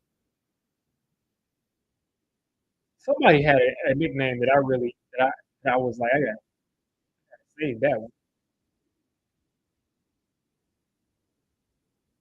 Who needs Saquon? We got Motor, and I'm digging his production. Last week's fumble. Yeah, yeah. I think we're good at running back. Look at Saquon right now. How is he? How is it's a running back. The offensive line doesn't play well, and you don't get anything from Saquon, which is what you get in almost every running back situation, unless you got Barry Sanders or rookie Saquon, which he hasn't been. So I was not. I was just wasn't in favor of it. Shout out to Talking Nico. Shout out to you, man. 199. That helmet to helmet unlocked DJ superpowers. It knocks some sense into him. Knocks some sense into him. Maybe that's what happened. Like when he got hit in his head against Dallas or something, he got knocked out of the game. He's been knocked into a trance for the last like 4 years. All right, let's see. There was something I was looking up the nickname for Drew Phillips. So let's see.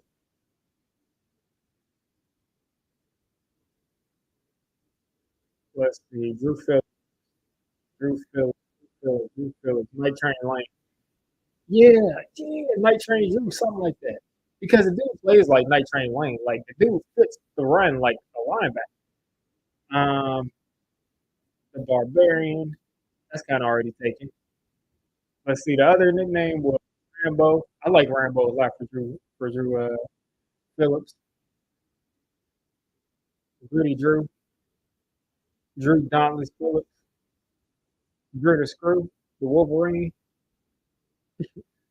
Yeah, that helmet, the helmet. I mean, that did something to DJ.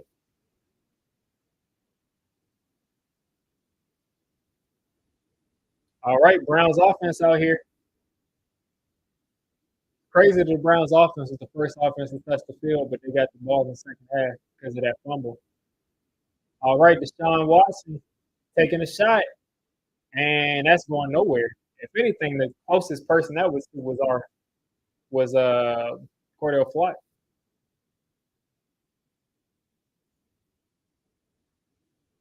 All right, man. What a game. Okay, Deshaun Watson, under center, second and 10. Play action. He's under pressure. He's taking off, and he's going down again. Bobby Okereke, Raheem Nunez Rotes making it 3rd and 12. 3rd and 12, let's go get another sack. Let's go get another. Exactly. Like that. This is what you deserve. For signing a guy like this with those types of charges and allegations, this is what you get. This is what you get. Because you build this superhero defense around him and he plays. This is what you get. Like this, I can't feel bad. I can't feel bad for them. Because why? Fully guaranteed deal too. There's a wall right there on third. Oh no! Gets the pick. Brian Burns almost caught the interception. I would you listen. Prepare to be sick of me. Prepare to be sick of me. If Brian Burns caught that interception,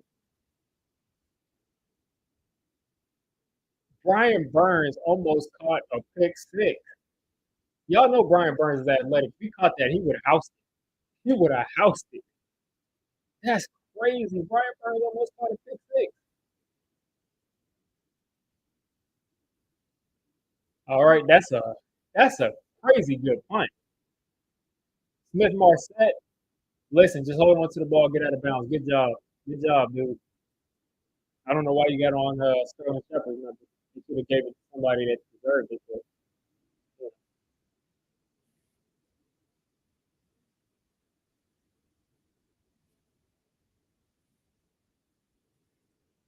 All right. Everything is going as it should go. Yeah, he's not paid to catch, but if he would have caught that, that would have been great. That would have been great to see Brian Burns get his sack and a pick six in his first, in his first game where he gets on the stat sheet. That would have been great. Group chat is going crazy. If y'all hear the vibration, just because the group chat is going crazy.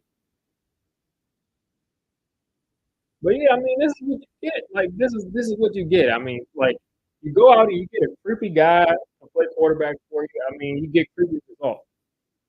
You get creepy results. Why would you go out and get that dude to play quarterback and give him a fully guaranteed deal, knowing the allegations that were still up in the air at that point, and you just said, "I'm fine with it." Really, really, come on.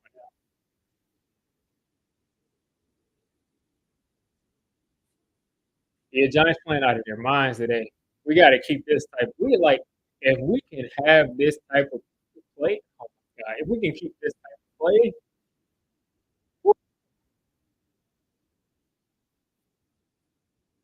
like this is the team that I expected to see.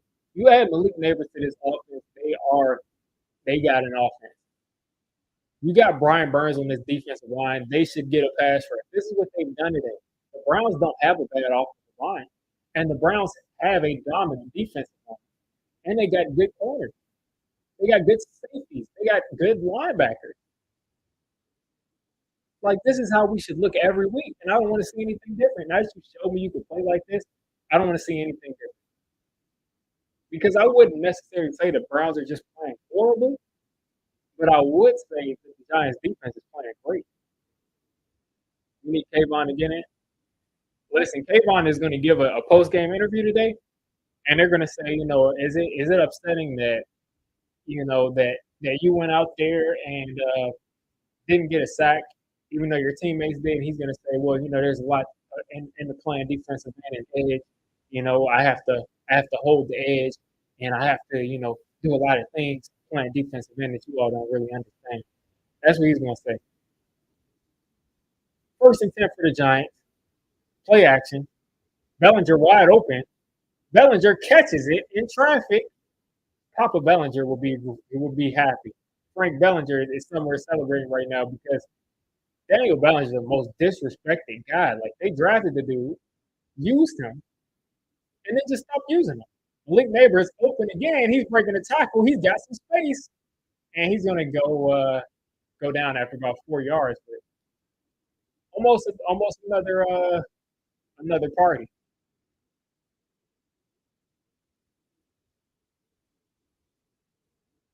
Yeah, Daniel Bellinger caught that fair and square.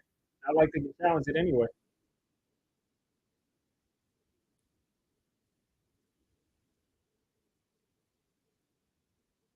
Yeah, Bellinger has been quiet. Daniel Jones at a 199. Bellinger motioning back inside. He's barely played this year.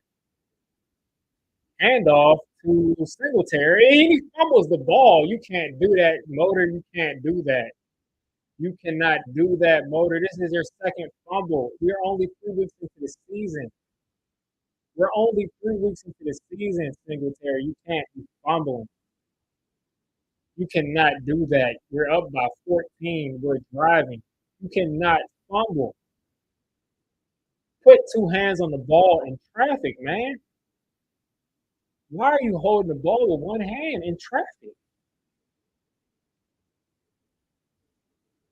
You can't be fumbling Singletary. You can't. That's not something you can do.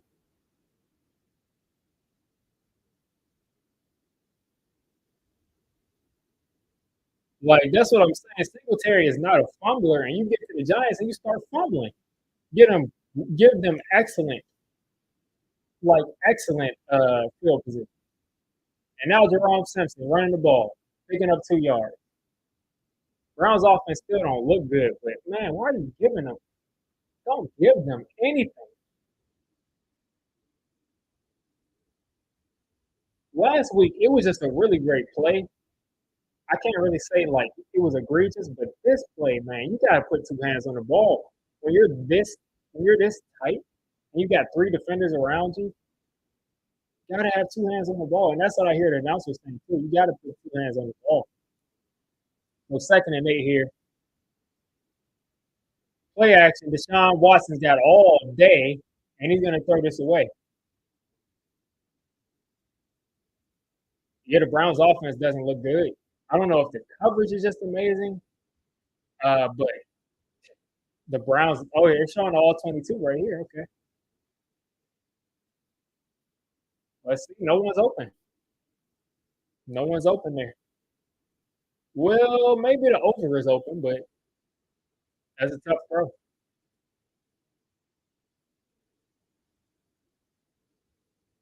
All right, 3rd and 8. 3rd and 8. If they can get some momentum, they'll go for it probably on the next down. So let's get a big play right here, defense. That's a false start. That's a false start. Deshaun Watson's taking off, and they're not going to call that false start there. And the Browns picking up a 1st down. That was a false start all day long.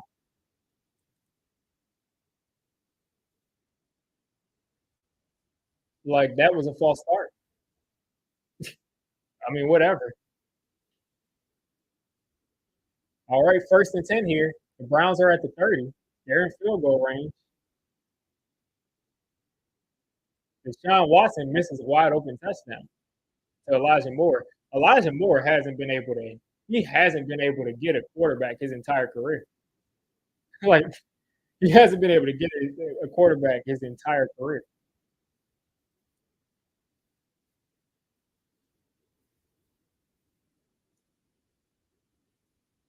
I remember Elijah Moore was coming out in the draft, and I don't see it with him being like this dominant wide receiver that you take in the 1st round. And I've been kind of right. I thought he was good, you know. As Jim Brown called Trent Richardson an ordinary player, I thought that's what he was. Whoa, come on, man. Isaiah Simmons, man, you got to catch that. You got to catch that. You got to catch that. Deshaun Watson isn't playing well, though. He's not playing well at all. That's just a horrible throw. If Isaiah Simmons had just stayed on his feet, that'd be an interception. 3rd and 10 coming up. I got the comments off, so I can't see what happens here on this 3rd down. But this whole thing could have been prevented. Like, this whole thing could have been prevented. First of all, we shouldn't be fumbling. Second of all, let's see. Deshaun Watson is under pressure, and he's going down. Let's make it a tough field goal for him. They're going down at the 35. 4th down, Jason Pinnock with his 2nd sack of the season, or his 3rd sack for the season. Yeah, the Browns have been able to pick up this safety blitz all day.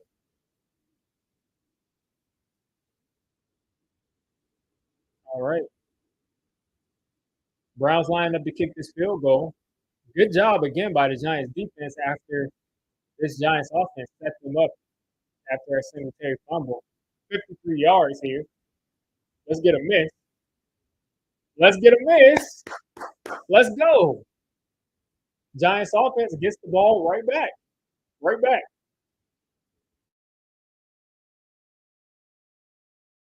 Right back.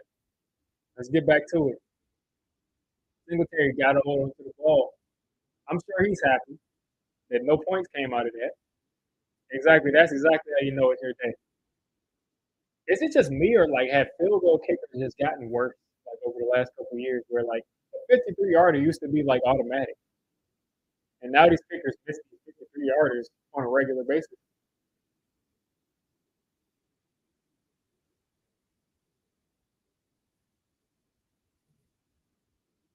Bowen is finally doing his thing. Like Bowen is finally doing his thing. Because I mean he was playing that real soft coverage, that like passive coverage.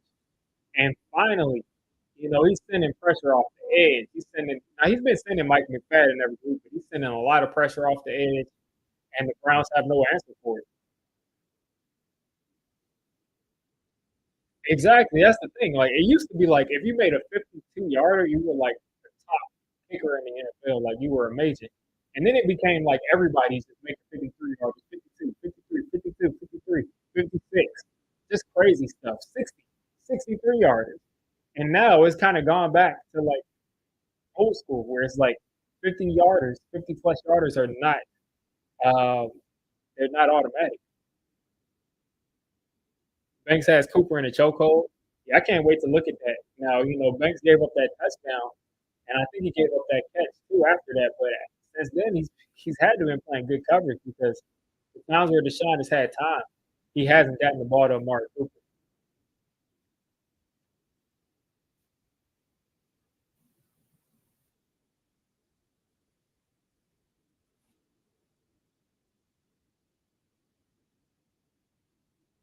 Brian Dable was yelling at somebody after Singletary fumbled to get on the ball.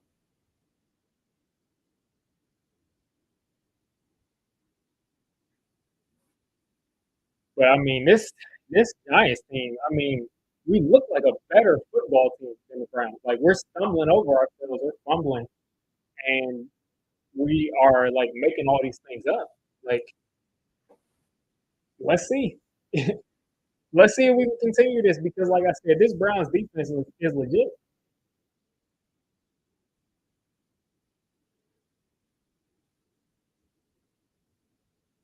Browns defense, I mean, let's see. All right, play action. DJ's got time. Short throw to Theo Johnson. Theo Johnson in the open field, and this is what we've been waiting to see, that speed, that athleticism from Theo Johnson.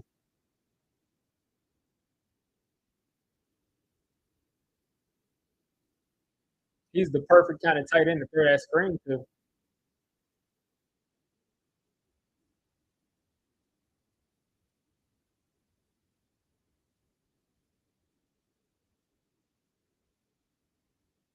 DJ with two incompletions still. Empty set. He's taking a shot. You got Malik Neighbors. Come on, Daniel. Come on. Come on, Daniel. We just want to give you praise. We want to give you praise, Daniel Jones. We want to call you the GOAT.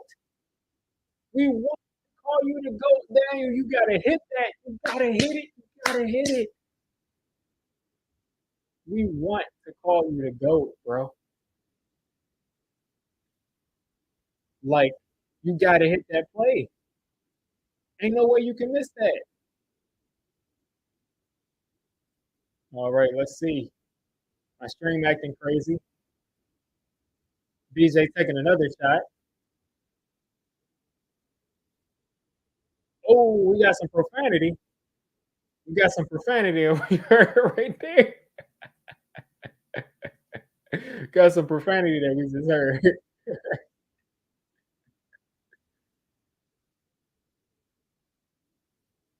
Oh man. Got some profanity right there. That was definitely pass interference.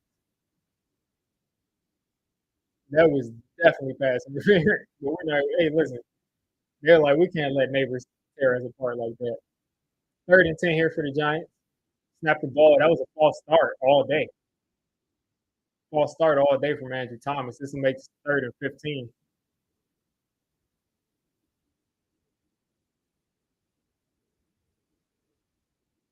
Yeah, I mean, he's got to hit those deep routes. Like, he's got to hit those because we had Malik Neighbors open.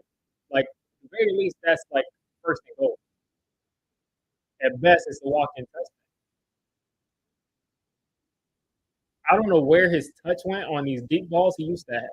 But he just cannot connect here. Here on a 3rd and 15, Browns are going to play some soft coverage, but it looks like they might be sending some pressure.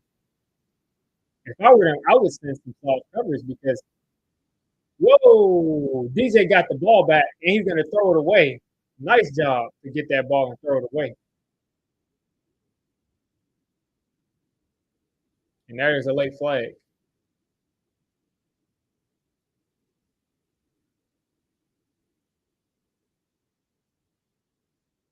All right, what's the flag? Ineligible man downfield. Wow.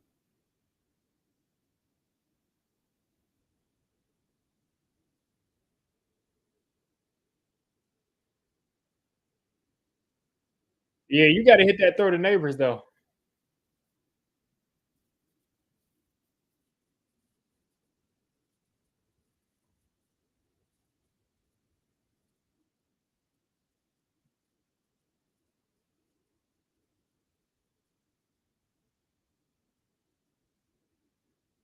Got another false start. Giants are kind of falling apart right here. They got to regroup. Got to regroup. False start from Andrew Thomas. False start from Chris Manhurts. Got to regroup. Got to listen. The defense is playing well. You can't expect them to be perfect. Two possession game right now.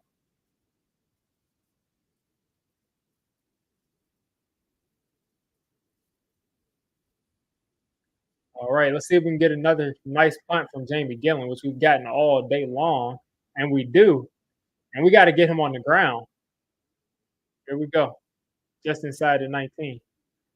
The score is still 3-0 in Philly.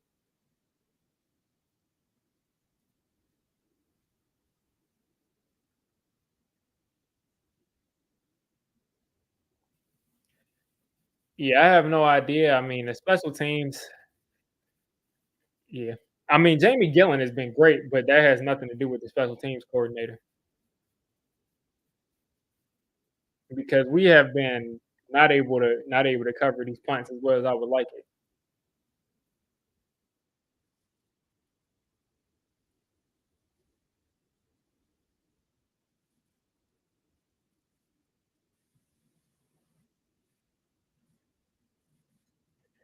Man, if Daniel Jones would have hit that deep throw to Malik Neighbors, I mean, I'm telling you, the whole Daniel Jones brigade would have reassembled. Like the entire Daniel Jones, like everybody that jumped off the boat after week one would have all reassembled. And he would have even gotten some people on the other side to assemble. If he hit that throw, even though it was wide open, but it's just we got to hit those plays. Those are the plays that you absolutely have to be able to hit.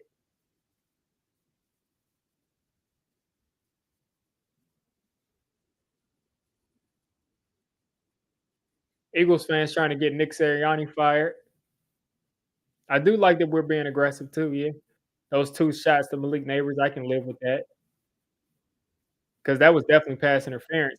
And the Saints are driving. The Saints are up 3-0, and they're at the Philadelphia 18. It's 4th and 1. So hopefully they'll go for it and put a touchdown on the board.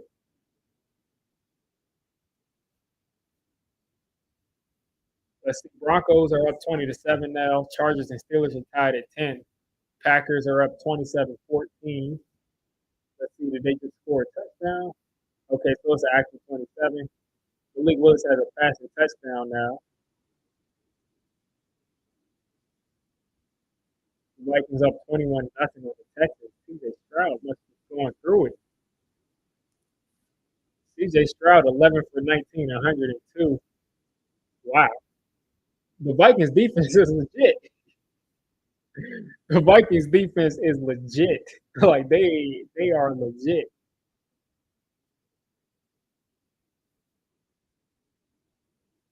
This is crazy how this is just crazy. Who would have known the Vikings defense would be? I mean, I know Brian Flores is a monster. This is going to get him a okay, good, no penalty. I thought they were going to throw a flag on that Deontay Banks play, but yeah, I mean, Brian Flores has that defense playing out of their mind.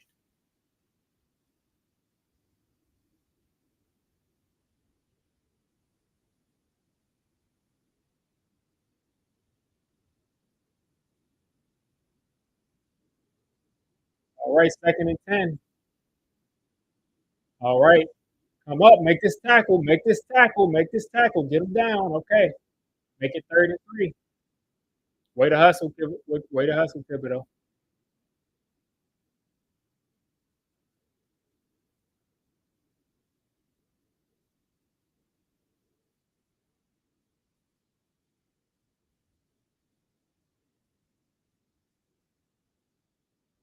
All right, 3rd and 3 coming up. 3rd and 2 actually. Browns in the shotgun. Amari Cooper on Deontay Banks, and we get a. Come on, man! You got to make the tackle. Flott missed that tackle. Man, Flott got to make that tackle. Tough tackle though, but he got to make it 1-on-1 with the running back. Sam Darnold balling. I mean, Sam Darnold balling, the defense balling is not that was not on my bingo card for the Vikings. It was just not on my bingo card. Nice rush from Brian Burns, and that caused Deshaun Watson to be short with that pass.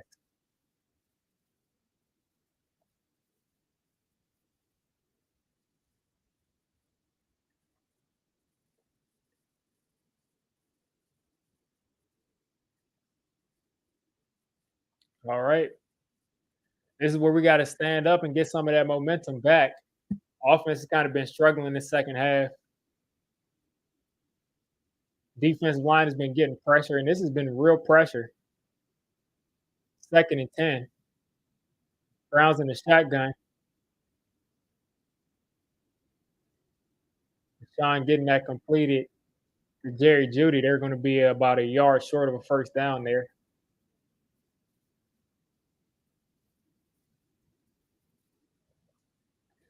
Yeah. Way too manageable of a third down for me. Yeah, there you go. Picking up that first down. The Browns creeping up at close to the 50-yard line now.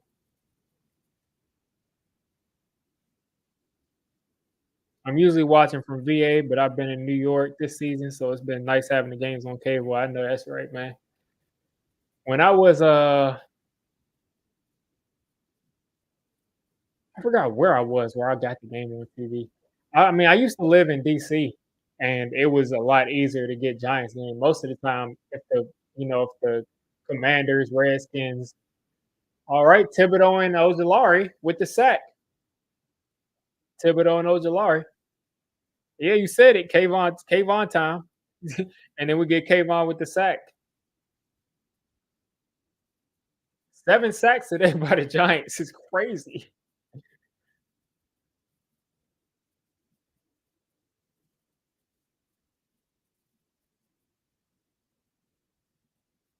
Yeah, DeJuan Jones can't block over there. Yeah, that student discount is crazy. Fairfax, Woodbury. Oh, and Wills is hurt. That's not good for that Browns offensive line either. Yeah, I was in DC. I was in College Park, Maryland. So yeah, I mean, anytime the Commanders or Washington team or Redskins game wasn't on, I pretty much got Giants games.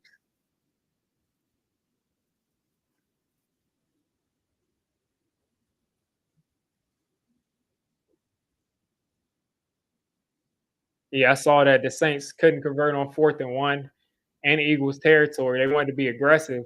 They just couldn't get it. Okay. Yeah, I went there too. I went there for my grad school.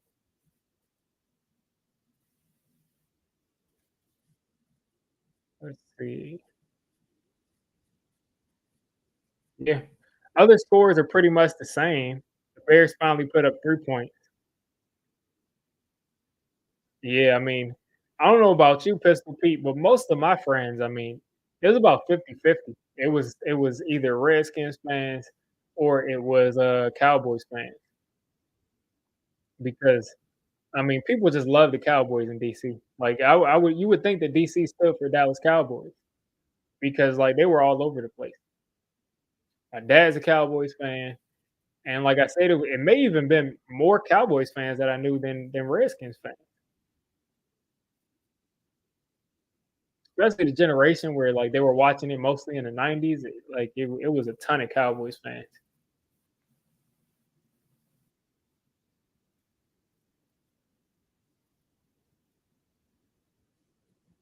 Yeah, Ojolari a sack and a half. This is what we need from this defensive line. Like we're going to need these big sack games. Pause. If we're going to win, we're going to need those kind of games if we want to win consistently. I actually knew 2 good friends that were Skins fans, and that's when they were really bad. Yeah. One thing I'll say about them is that like the Redskins fans are really loyal. Like they have been like the most miserable team from College Park. I don't know. I mean, Where I lived, I mean, I don't know. Man, they lost both of their 2 offensive linemen with knee injuries on the same day. 2nd and 18, the Giants are gonna tee off, and, decent protection there from that left tackle. And the Browns are gonna be here on a 3rd and 10, 3rd and 8, 3rd and 9, 3rd and 10, somewhere around that. Rest were Ravens fans. Yeah, Brian Flores is gonna get a coaching job this offseason, and it would be hilarious if the Giants were in the running for a new coach and Brian Flores was out there because you know we're not gonna hire him because of the whole lawsuit thing. 3rd and 8. All right, send some pressure. And that ball got tipped, and the Giants are getting off the field. An unsavory crowd. Yeah, I mean, like the part of College Park that I was like around when I went there, it was like it was mostly just students that went to the school. I think that was Brian Burns or Dexter Lawrence that hit his hand. Yep, it was Brian Burns that hit his arm. This isn't yeah, PG County. Everybody loves PG County. 4th and 8.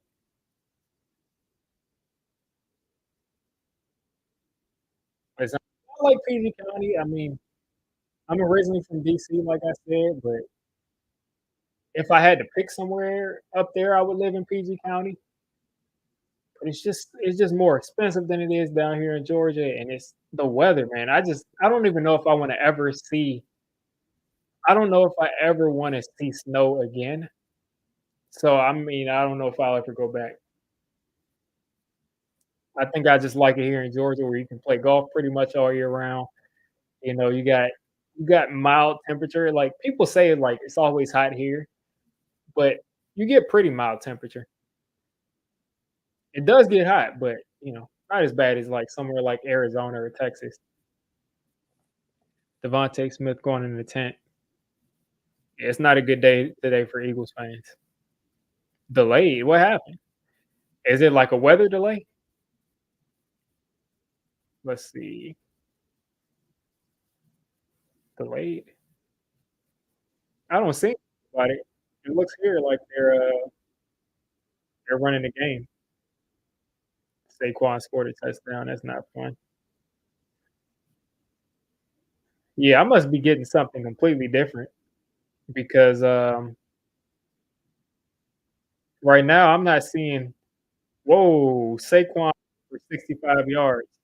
That's it. I mean, that's Saquon. Look at me. I was talking about how Saquon wasn't able to do anything because they weren't blocking. And this dude breaks off a 65-yard run, and now he's 15 for 145 and a touchdown. Like Eagles fans, I know are just so excited to have that dude.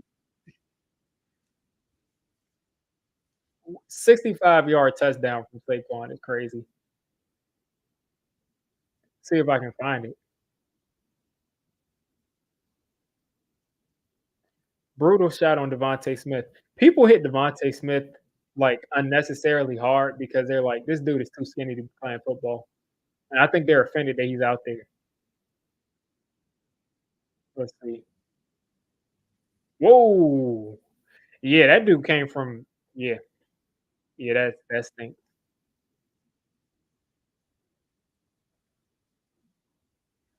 Yeah, Devontae Smith got crunched. Let's see if I can find that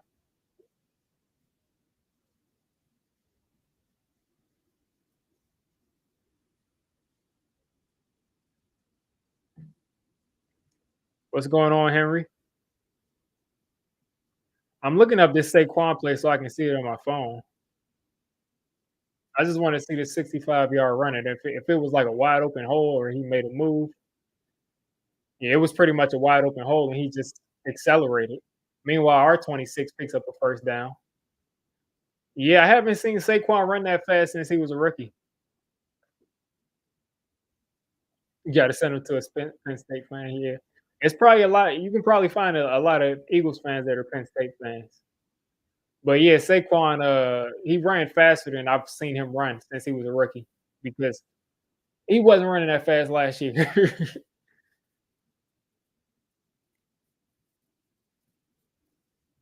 All right, 3 wide receivers here in a trips formation left. Hand off to Singletary. Nice cutback. Not able to get much going there. Second and 9 coming up after that 1 yard carry. It was blocked up decently. Nice cutback, but the linebackers did a good job.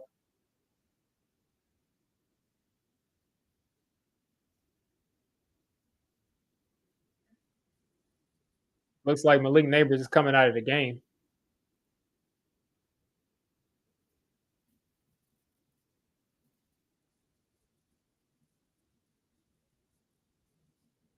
All right, empty set here for Daniel Jones. Let's get some of that rhythm back.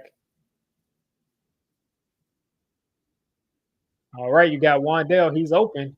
That's a first down. Nice pitch and catch there for Wandell Robinson. And I mean, even though the Giants haven't been able to connect on one of these deep throws, like that throw to Hyatt and that throw to Neighbors, the fact that they've been attempted, those throws have been attempted, all these things underneath are open. Like they're all open because of that.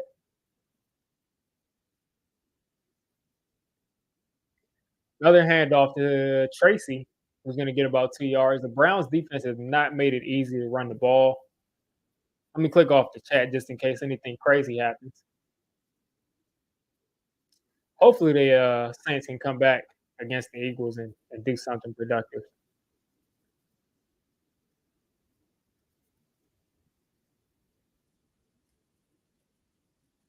All right. 2nd and 8 here. Another empty set for DJ. Tyrone Tracy in motion on the outside, going against their number 1 corner. DJ's got to get rid of it, and he just got walloped by some defender that I don't even know who he is. But this will make this 3rd and very long. Nobody blocked him. DJ didn't know he was coming. Yeah. Yeah, DJ's gotta see that coming. But this is gonna make this a 3rd and very long. Good job holding on to the ball. Lucky he didn't get hurt. So you got a 3rd and 16. Giants offense struggling in the second half. And a draw play. Are you kidding me? A draw play. They just kind of gave up and they're gonna punt. Yeah, here we go, Saquon. Like I said, when is the last time you all have seen Saquon run this fast? When have you seen this guy run that fast? Since he was a rookie, right? Probably since he was a rookie. It's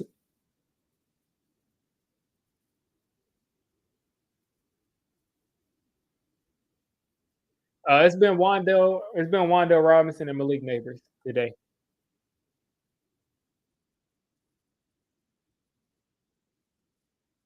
Yeah, ever since Singletary's fumble, this Giants offense hasn't been able to get it going. All right. Bryce Ford Wheaton. That's who's wearing 88. I called him 88 earlier. I didn't realize Bryce Ford Wheaton was wearing 88. That's funny. But yeah, the Giants offense, I mean, they lost their marbles the second half. I mean, nothing's going on. After that Singletary fumble, they haven't been able to get anything going.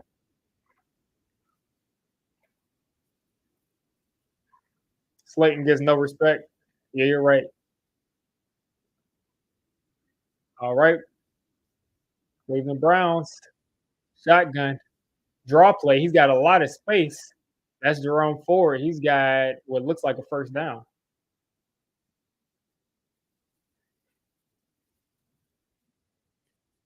Broncos up 20-7 in the red zone on the Bucks.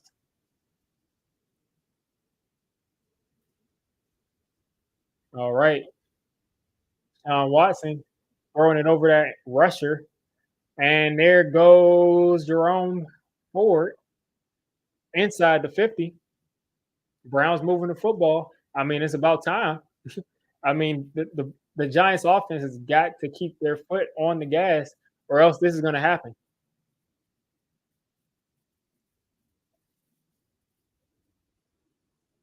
All right. Brown still in the shotgun. Brian Burns around the corner got held, and that's gonna get called. There you go. That's gonna go back 10 yards there because Brian Burns definitely got held.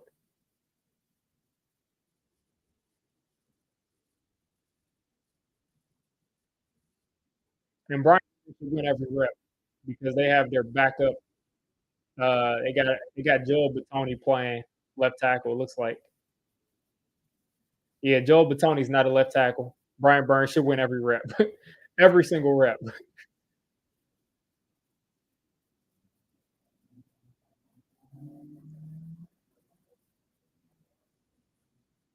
All right, both teams penalized a bunch today. Cordell flat outside. Brian Burns getting a breather. This time Thibodeau lines up over him. Azeez Ojulari over Dewan Jones. And Deshaun Watson is going to throw that short. His offense is on his tight end, actually. He's going to pick up 5-6 yards. And we got a third down coming up. 2nd and 15 coming up. Why isn't DJ running the ball? Who knows? Yeah, maybe you should cut it back off. Maybe you should cut it back off. But overall, the Giants' defense is still playing pretty well. We just need the offense to continue from where they were that first half because it's third quarter. They've done nothing. Like they've done absolutely nothing in the third quarter. Let's see. Looking at drive summaries, third quarter.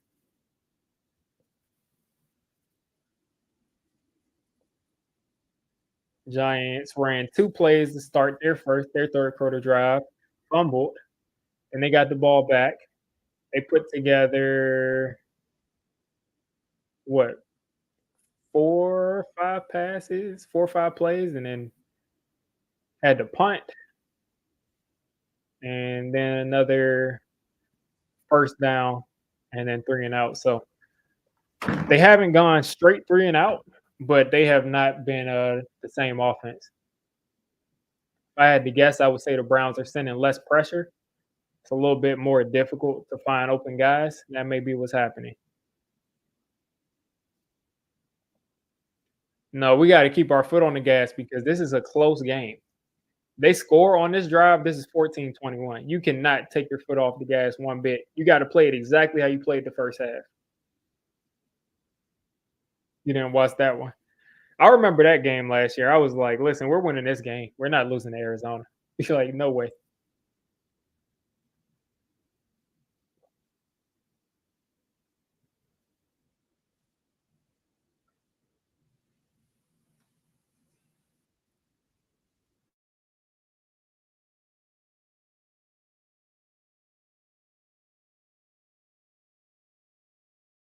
Yeah, they're playing a little bit more off, and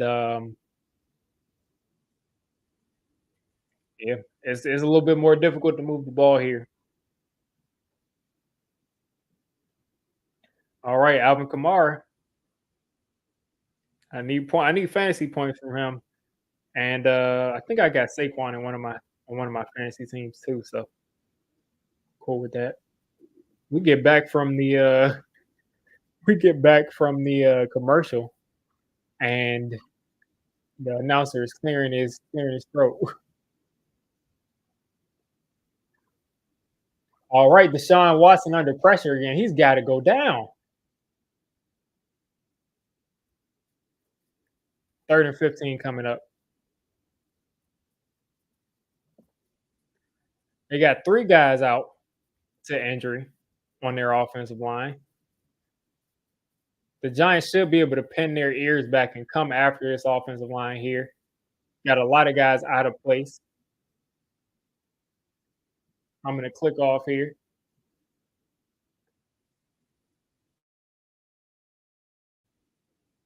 All right, he's got too much time. You got, and he's dropping the ball. There you go.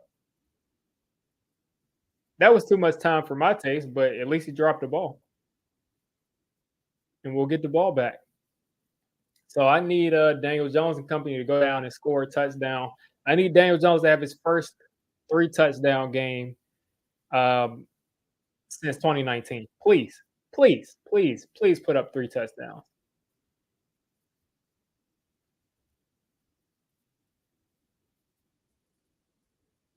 The Browns are playing Vegas, Washington, Philadelphia.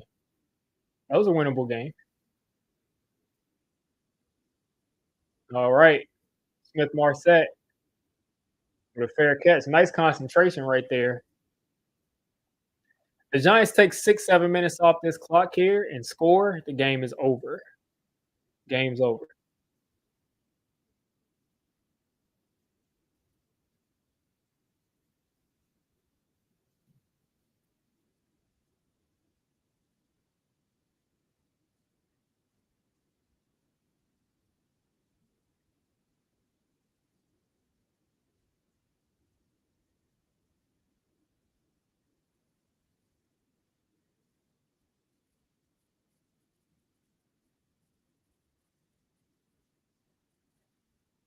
All right. Hand off to Singletary, who's going nowhere. I think Singletary should have tried to get outside, but took the yard there. Maybe not be able to get outside. Yeah, they're trying to establish the run. It's just not working. They've been doing really good against the run today.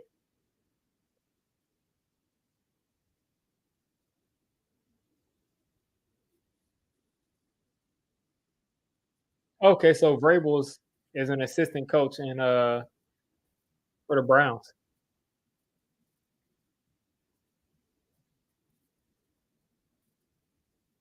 All right, play action there from Daniel Jones. He's gonna have to get rid of it. And that was a very ill-advised throw. I don't know why he did that. Every time Daniel Jones gets into the end zone, he acts like an idiot. There was no reason to do that.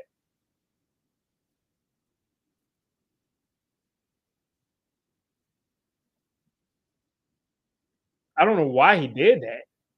If Malik Neighbors wasn't fighting for his quarterback, that would have been a pick in our own red zone. That's all Malik Neighbors. The fact that he didn't throw an interception there.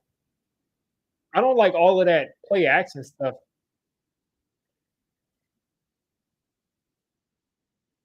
I'm starting to get annoyed. I'm starting to get annoyed with Daniel Jones. If you put that ball on Darius Slayton, he can possibly turn around and get the first down.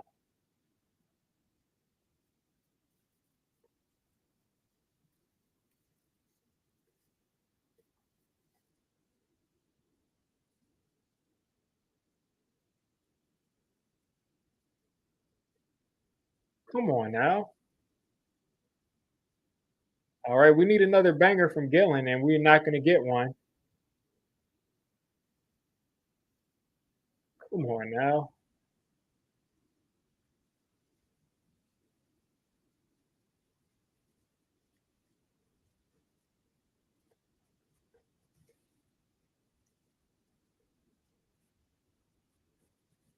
We need DJ to start playing like he was the first half. I mean, we can't do this. Only 8:49 for for that e-hummer. It's crazy that an e-hummer exists. That we live in a society where an e-hummer exists.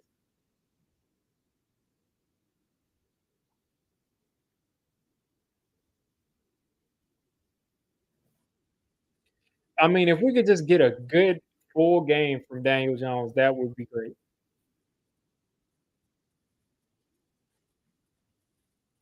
Like I don't understand why we can't get a good full game from him. And if they blow this lead, man, it's gonna go. He's gonna go from, as John Mayer said, from Bono to Bozo, real quick. All right, checking out my fantasy teams. I always got to take a look at that. You said a full game from Jones. He crashed. That's what I'm. I was just hoping we could just have a good day. But it looks like we're gonna have like if we win this game 21, I'm not gonna be mad that we won the game. But if we win this game 21-7 because this offense uh just can't score in our defense, then just think about that. Like the feeling that we're gonna feel after our offense was held, without a touchdown in the second half, it's not gonna be a good feeling. It's not gonna be a good feeling. Like, we're gonna have won a game by 2 possessions and not really leave the game feeling like, "Oh, we really won that game," because we're just watching bad football the second half.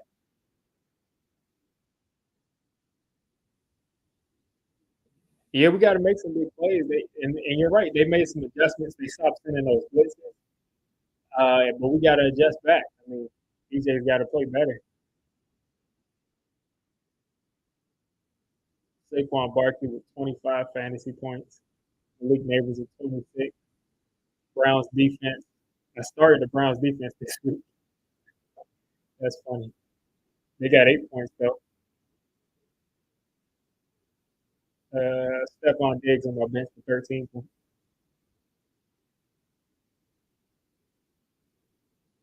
Let's see what I got here. All right, Deshaun Watson's got all day to throw the football, and Mike McFadden finally makes a tackle. I'm always surprised when that dude makes a tackle because he usually hits the guy, and someone else has to clean up his mess.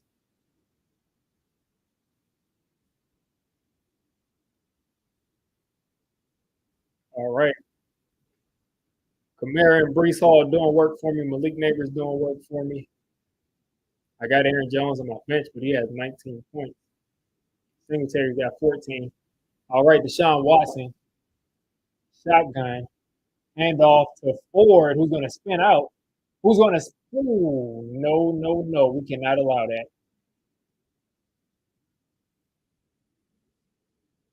We cannot allow that. Yeah, I got my pick'ems running for underdog. Like I said, use code Digger, you get up to $1,000 in bonus cash on underdog fantasy. But man,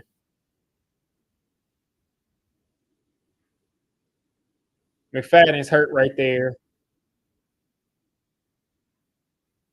Like I said, even though McFadden misses a lot of tackles, he's still helpful because he slows things down.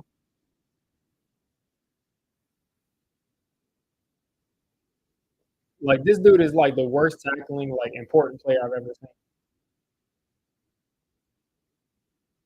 Slayton going to the locker room too, so it's Hyatt season today. And Slayton is going to be valuable in that intermediate game, and Hyatt really can't help us there. Brown's moving the pocket. Deshaun Watson. Oh, no, no, no.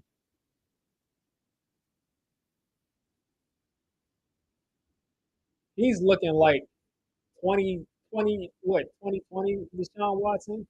2019 Deshaun Watson? Like, I've never seen, where is this? Who is this dude? This is not, this is not Houston. Brown's driving.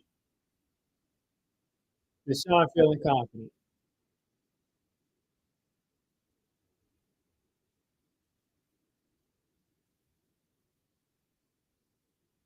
You cannot let these dudes, like, you cannot let these dudes get comfortable.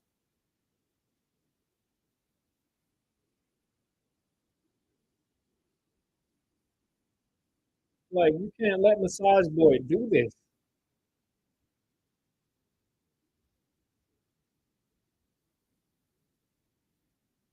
Oh, my gosh.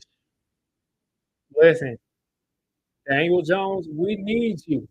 We need you to show up on this next drive because the defense is doing all they can.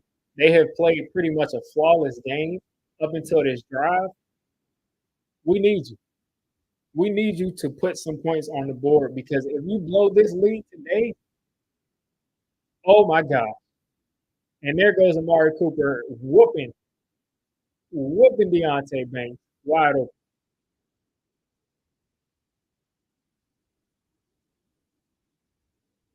Come on now.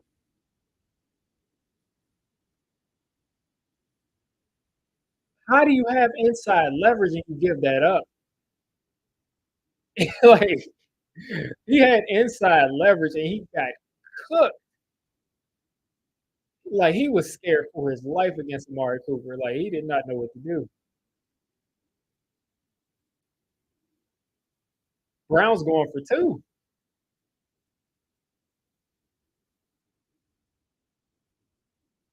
Brown's going for 2. If they make this is a possible, game-changing play. If they miss it, I mean, listen, they're bozo. They're not Bono, they're bozo.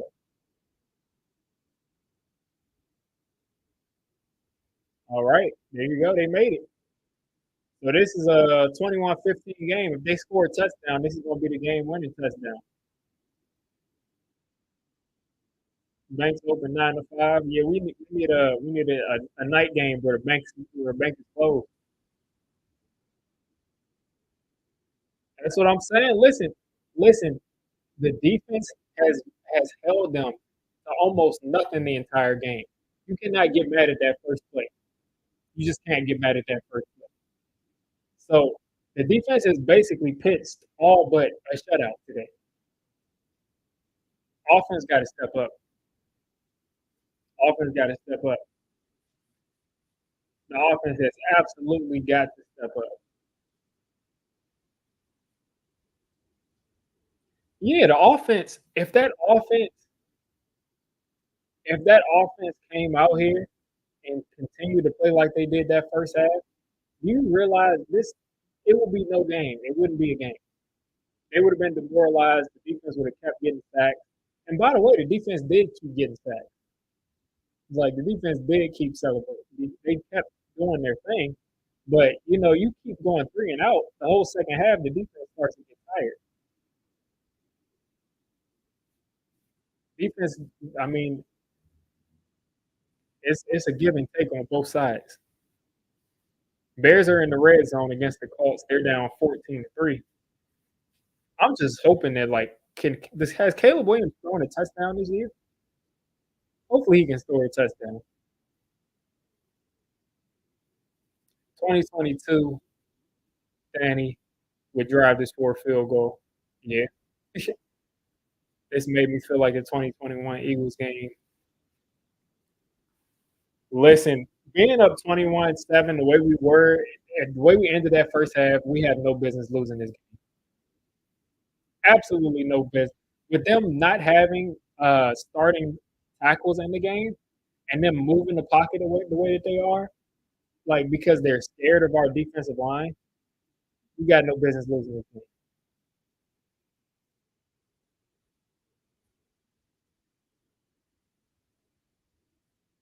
Darius Slayton is injured, or Darius Slayton. I know Slayton is hurt, but maybe Slayton's hurt too. I don't know. But either way, Slayton is hurt. Um,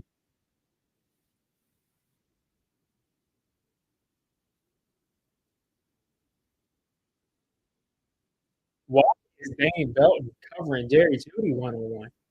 Why is Dane Belton covering Jerry Jeudy? Dane Belton ain't even the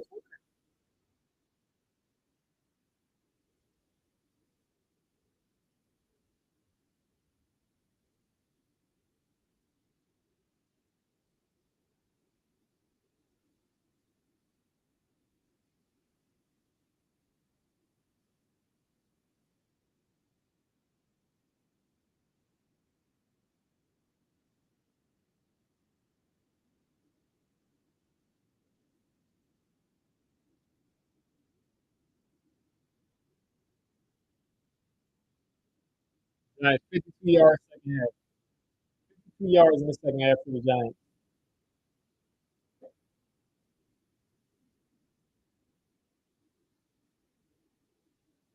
All right, Daniel Jones getting some yardage here. Um, Bellinger pancaked somebody and the ref threw a flag.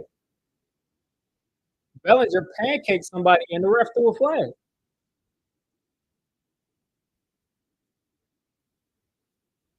Bellinger literally threw a guy on the ground and they threw a flag.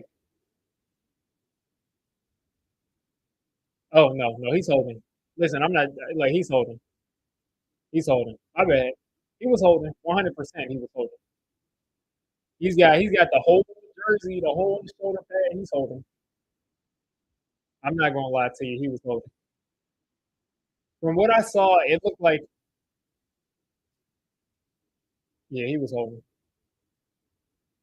All right, Singletary in the game, 1st and 16 for the Giants. Denzel Ward on Malik Neighbor. DJ's got time. He's gonna have to get rid of it. And Malik Neighbors is a dog. I thought he caught that, but they're saying he dropped it.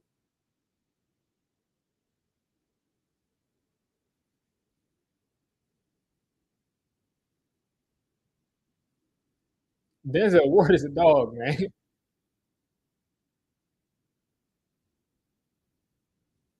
All right, 2nd and 16. Listen, the Giants offense, they cannot fold like this. Y'all can't fold like this. Ain't no way. Give me 8 to 10 yards, DJ, and let's keep it moving. That's not 8 to 10 yards, Daniel. That's not 8 to 10 yards. That's not 8 to 10 yards, Daniel. We needed 8 to 10 yards on 2nd down.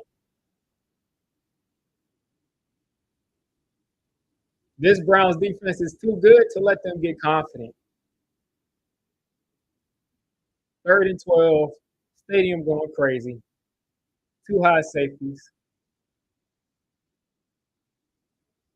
DJ's got to get rid of it. He's taking off, and he's going to go down. One thing I've noticed since DJ came back from the ACL is he is getting taken down when he goes up the middle of the field.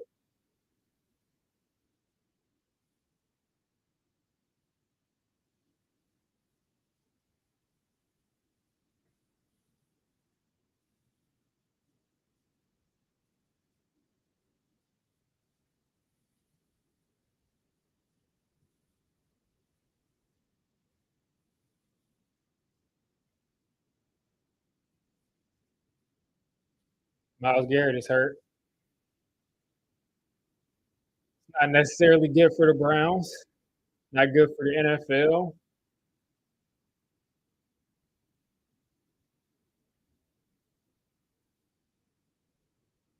Myles Garrett limping off. Looked like a step. I don't know. But this offense is oh no, this is just awful. I just know he's not gonna fold like this. I know they're not gonna fold like this.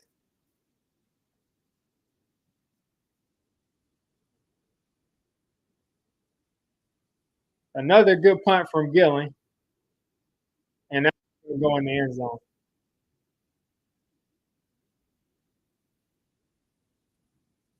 I'm good with a 47 net punt.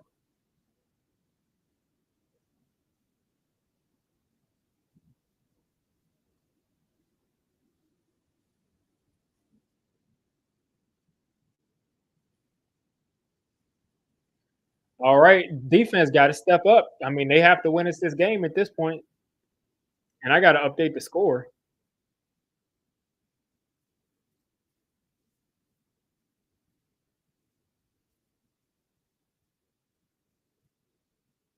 All right, Micah McFadden back in the game, or K in the game. That's good. All right, hand off to Ford. That's going nowhere. All right, 2nd down coming up. Lock in. Lock in.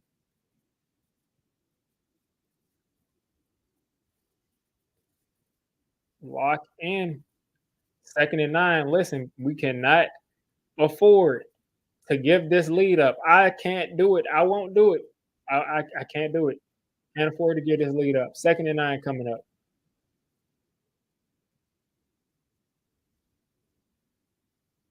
Taking a shot there. I can't believe that. I can't believe that. Amari Cooper is so good. Amari Cooper is so good. Why didn't he play the ball? Why didn't he play the ball? Why are you turning around to touch Amari Cooper? Play the ball.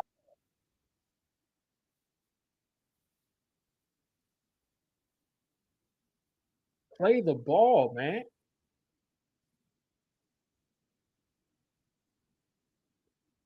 I mean, Deontay Banks is just the king of having good coverage and not playing the football, man. Brown's moving it.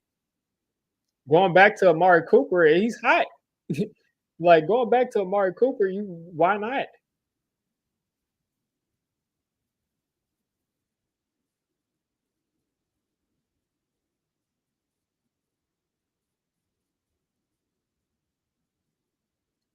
2nd and 3.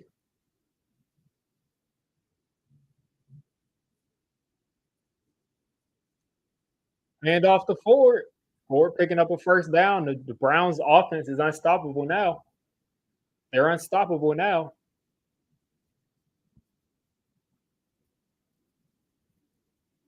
The announcer is saying we need to go back to blitzing. Yeah, we completely abandoned it. We this coaching staff has completely. I mean, not only is Daniel Jones and the offense play bad, but this coaching staff has completely abandoned what's worked today. Another handoff, and he fumbles the ball, and it's going to be a fight because both guys have possession. Let's see who's going to take it away from the other. And the Giants got the ball. I just feel so out of it that I can't even really celebrate. But because of a Browns mistake, we got the ball back.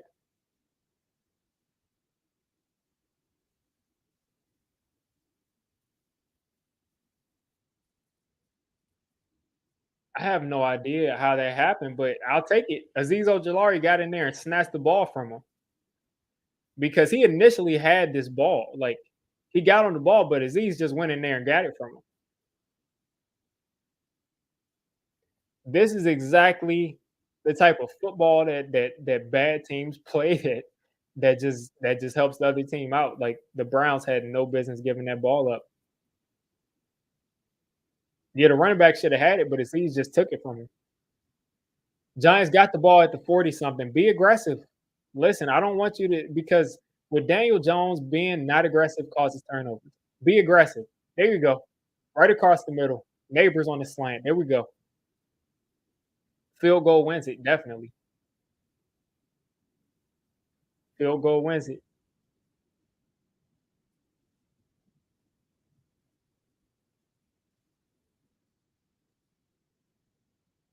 Giants got to capitalize right here. If you're not like, this is the most important drive of the game.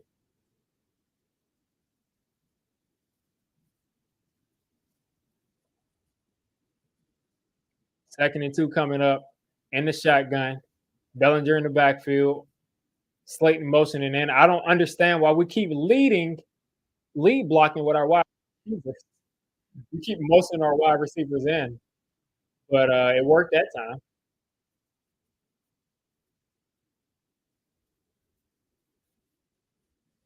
Lamar Jackson, wow, 0-2. They cannot drop this game to the Cowboys. Hopefully the Cowboys lose, and we'll all three be 1-2.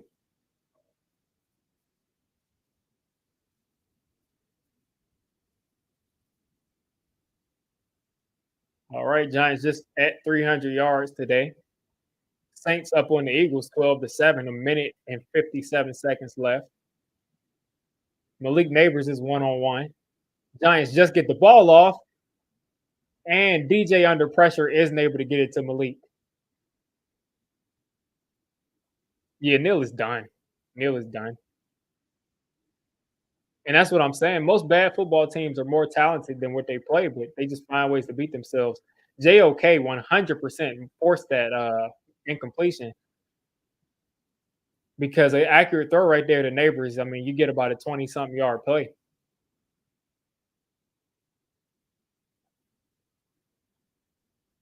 Second and 10 coming up. Last time the commentator complimented Owusu Koromoe, he missed a tackle. So let's see it happen again. All right, DJ this time hits the guy in stride, but we only go for 2 yards. Grant Delpit, former LSU Tiger, with a nice tackle there. Nice play from Andrew Thomas on Myles Garrett. This is a 3rd and long.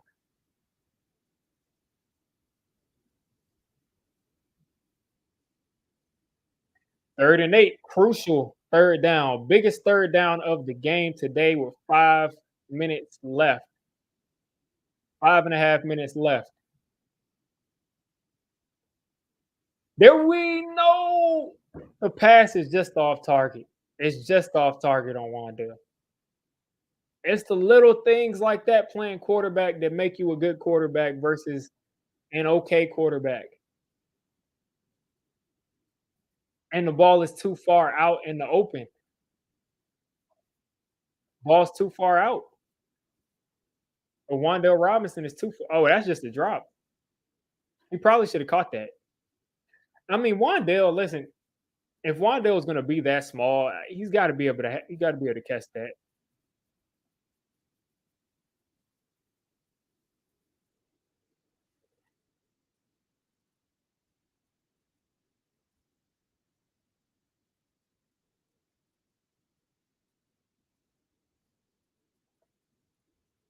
All right.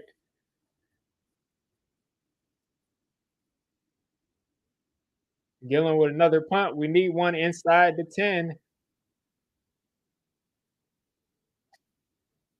Bryce Ford Wheaton did a good job of getting down there, but he got blocked out.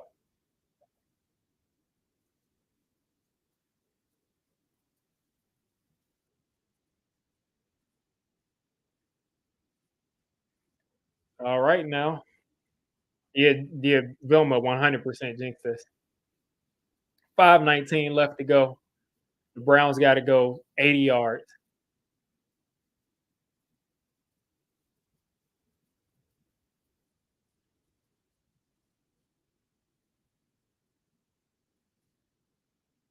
All right. At the 20-yard line, we need the defense to step up for us again. Need the defense for us again. Hand off to Jerome Ford. They're getting about 1.5 yards there. Dex is fighting somebody. Luckily, no flag.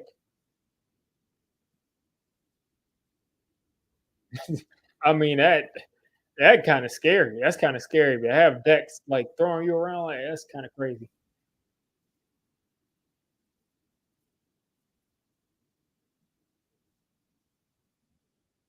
All right, 2nd and 8 here. Deshaun Watson moving around. He's trying to. Whoa, Amari Cooper. What can you do? That was great coverage. That was great coverage. That was great coverage right there. That was great coverage. It's just he's scrambling. I mean, what can you do? And this dude, Amari Cooper, is always getting his feet inside.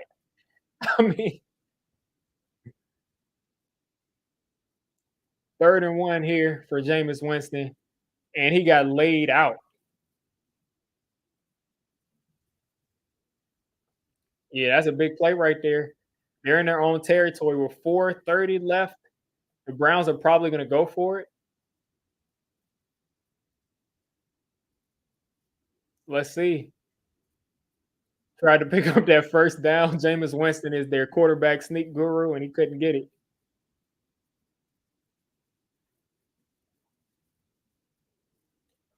All right, 4th and 1 here for the Browns. If I'm them, I'm going to the running back or I'm going to Amari Cooper. Browns taking a timeout. Maybe they'll punt.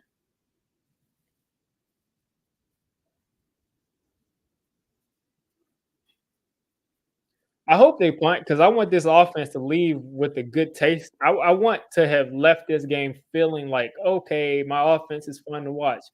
I don't want to lose this. I don't want to leave this game saying like, oh, okay, the defense barely won us, barely won us the game. I want to leave this game feeling like the offense won us the game. Obviously, the defense would have done a lot of stuff, but I want to feel like the offense played well because Daniel Jones had 2 incompletions the first half, and now he's 24 for 34. That's just inexcusable to fall off like that from half to half in the same game, same personnel. Come on. 4th and 1, the Browns spread them out. I think what they're going to try to do is try to work things with Deshaun Watson. They might be trying to get us to jump off sides, and they're not. Deshaun Watson is going to pick this up, and he's short. He's short. No, he was short. He was short. Good job by the defense. He was short. His first read wasn't open, and then he took off just like I thought, and he did his thing. I wonder if that counts as a sack. Yep, he was sacked by Dex. There we go. 2 sacks for Dex. That's the game. That's the game, Dex. That's the game right there. There we go. Dexter Lawrence with 2 sacks. There we go.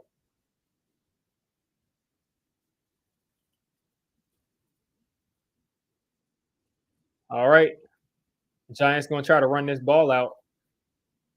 I say throw it to Malik Neighbors because the run hasn't worked all day. He got like 50 something yards rushing today.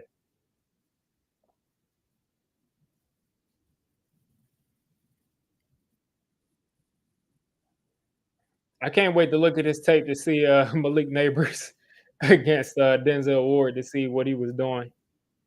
See how it looked against him. It looks like Denzel Ward is just playing really great coverage against Malik, but I want to see that on tape.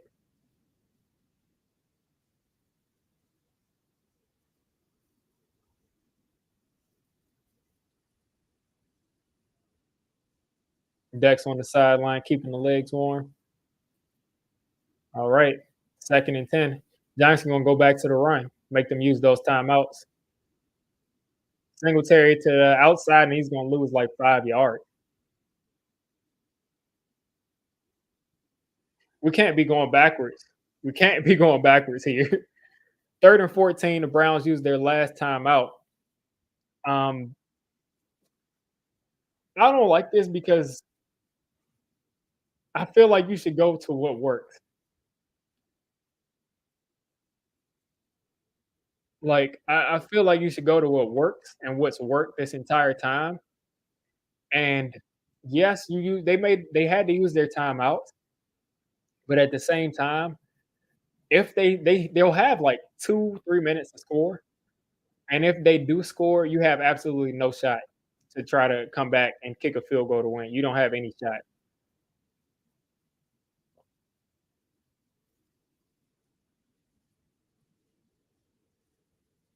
All right,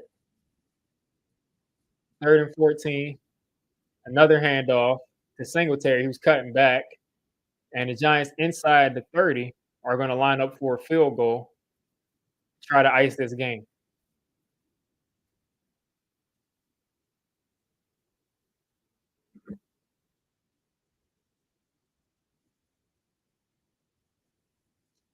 The tone and the mood of the Giants faithful, the first half versus the second half is completely different.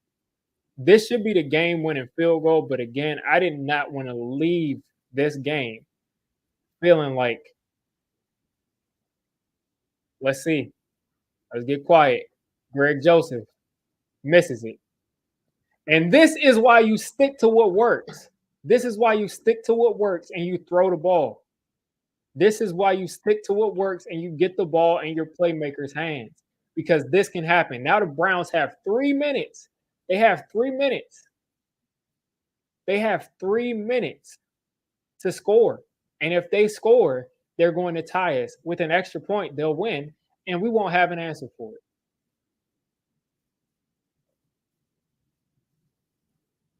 Like,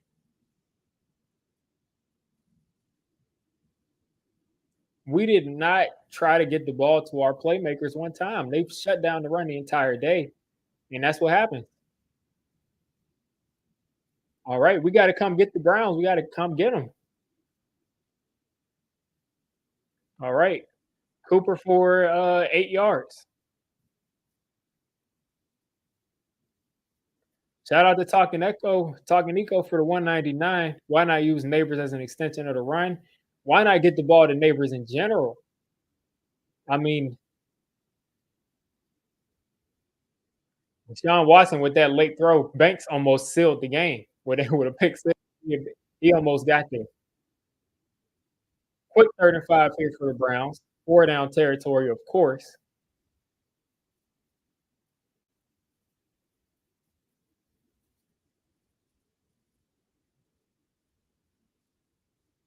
The Giants obviously don't know how to play with the lead.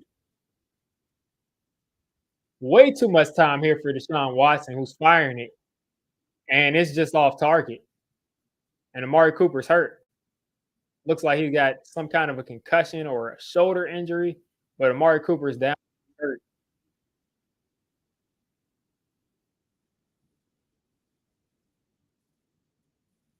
Let's see. Amari Cooper tried to reach behind himself, and he either landed on that shoulder or his head hit the turf. Let's see. Yeah, I can't tell if that's concussion or shoulder, but he's hurt.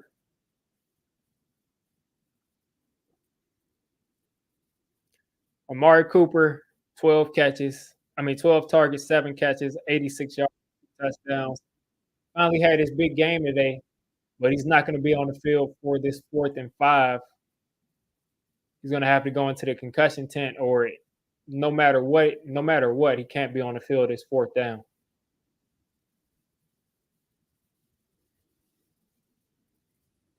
They are taking a long time to get off the field.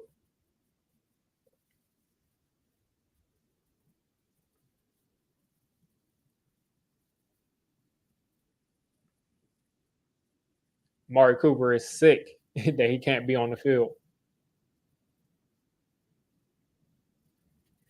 All right, Giants defense, another important play. Another important play here. Listen, Amari Cooper isn't on the field, so Deontay Banks, I expect you to lock in. You better be on Jerry Jeudy. He's not on Jerry Jeudy. Giants sending another blitz, way too much time, and a drop. They go to the what? The 4th or 5th receiver on Deontay Banks. And let's see what happened here. It looked like he won. Oh, Deontay Banks actually just missed he actually swatted it. So the ball hit here for Deontay Banks, but it still went into the receiver's breadbasket. Almost was the go to the game if he gave that catch up to the 4th, 5th receiver.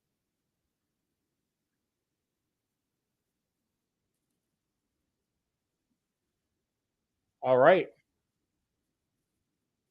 2 minutes, 23 seconds left. Giants lined up. Malik Neighbors. Singletary with a nice run, his best run of the game. He's still running. Keep going. Singletary down the right sideline, and he's going to slide. Finish the game, man. Finish the game. I don't care. Finish it. Score. Score right there, man.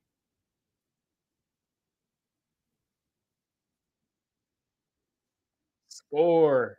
Every time, score. Because guess what, Jay Giant? Guess what? What if they listen, knock on wood, what if they hand this off again to try to run the clock out and somebody fumbles? That's why you score. That's why you score. What if they try to hand it off and somebody fumbles? Just like they did on the Browns, and they take it back for a touchdown. You lose the game because you wanted to play math instead of football.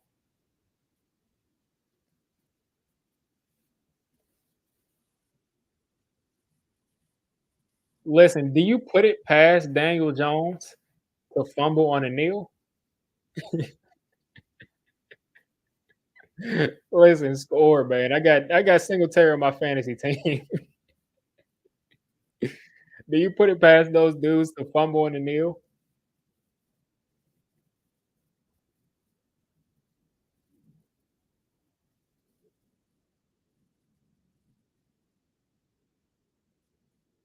Like, do you put it past these people? You said fantasy team. Because like I don't know. It's just like we're playing math and we're not playing football.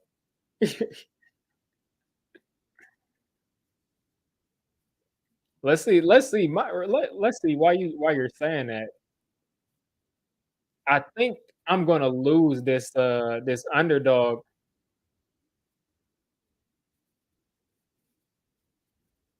Let's see. I think I'm gonna lose this underdog week because Jerome Ford is under 51 rushing. Oh, Deshaun Watson is under two. I had Deshaun Watson at higher than 202 passing yards, and he's at 196. Exactly, massage boy, man. You got to make that. You got to make him. It stinks though because man, if we score right there, you realize that helps my fantasy team, and then it also is going to bring Deshaun Watson out there, and he throw the ball for 10 yards at least, and I would get my underdog money. That's like $80. But we're going to nail it out. Did we lose because of? Yeah, I think no. I don't think we lost. I think we still won that game. I think we still won that game. Um, and I think he was just upset because he gave the team back the ball. But I think we still won that game.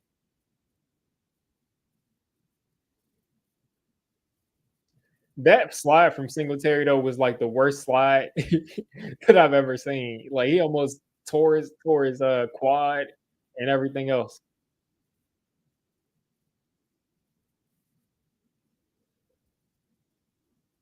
Is it even possible to fumble a Neil?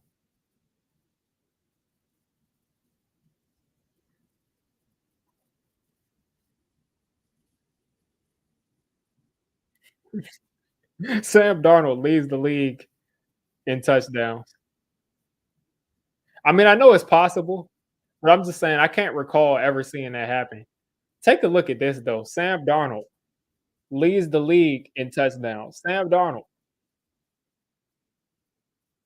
We live in a society where Sam Darnold leads the league in touchdowns.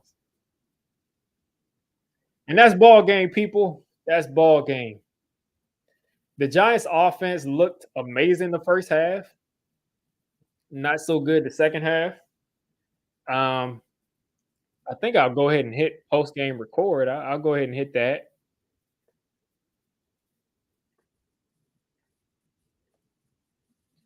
First win of the season. And as always, like I say, folks, I'm going to record this post game. Shout out to you, Nanya. Thanks for coming in. I'm going to record this post game and then we'll talk for a couple minutes and then we'll get on with our days.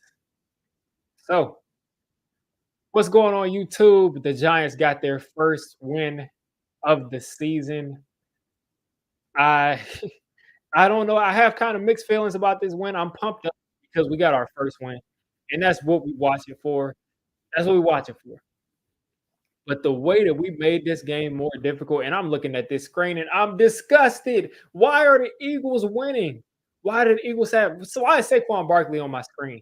Thank you. They got him off, but the Giants came in and they handled business the first half of this game, and they kind of got to coast.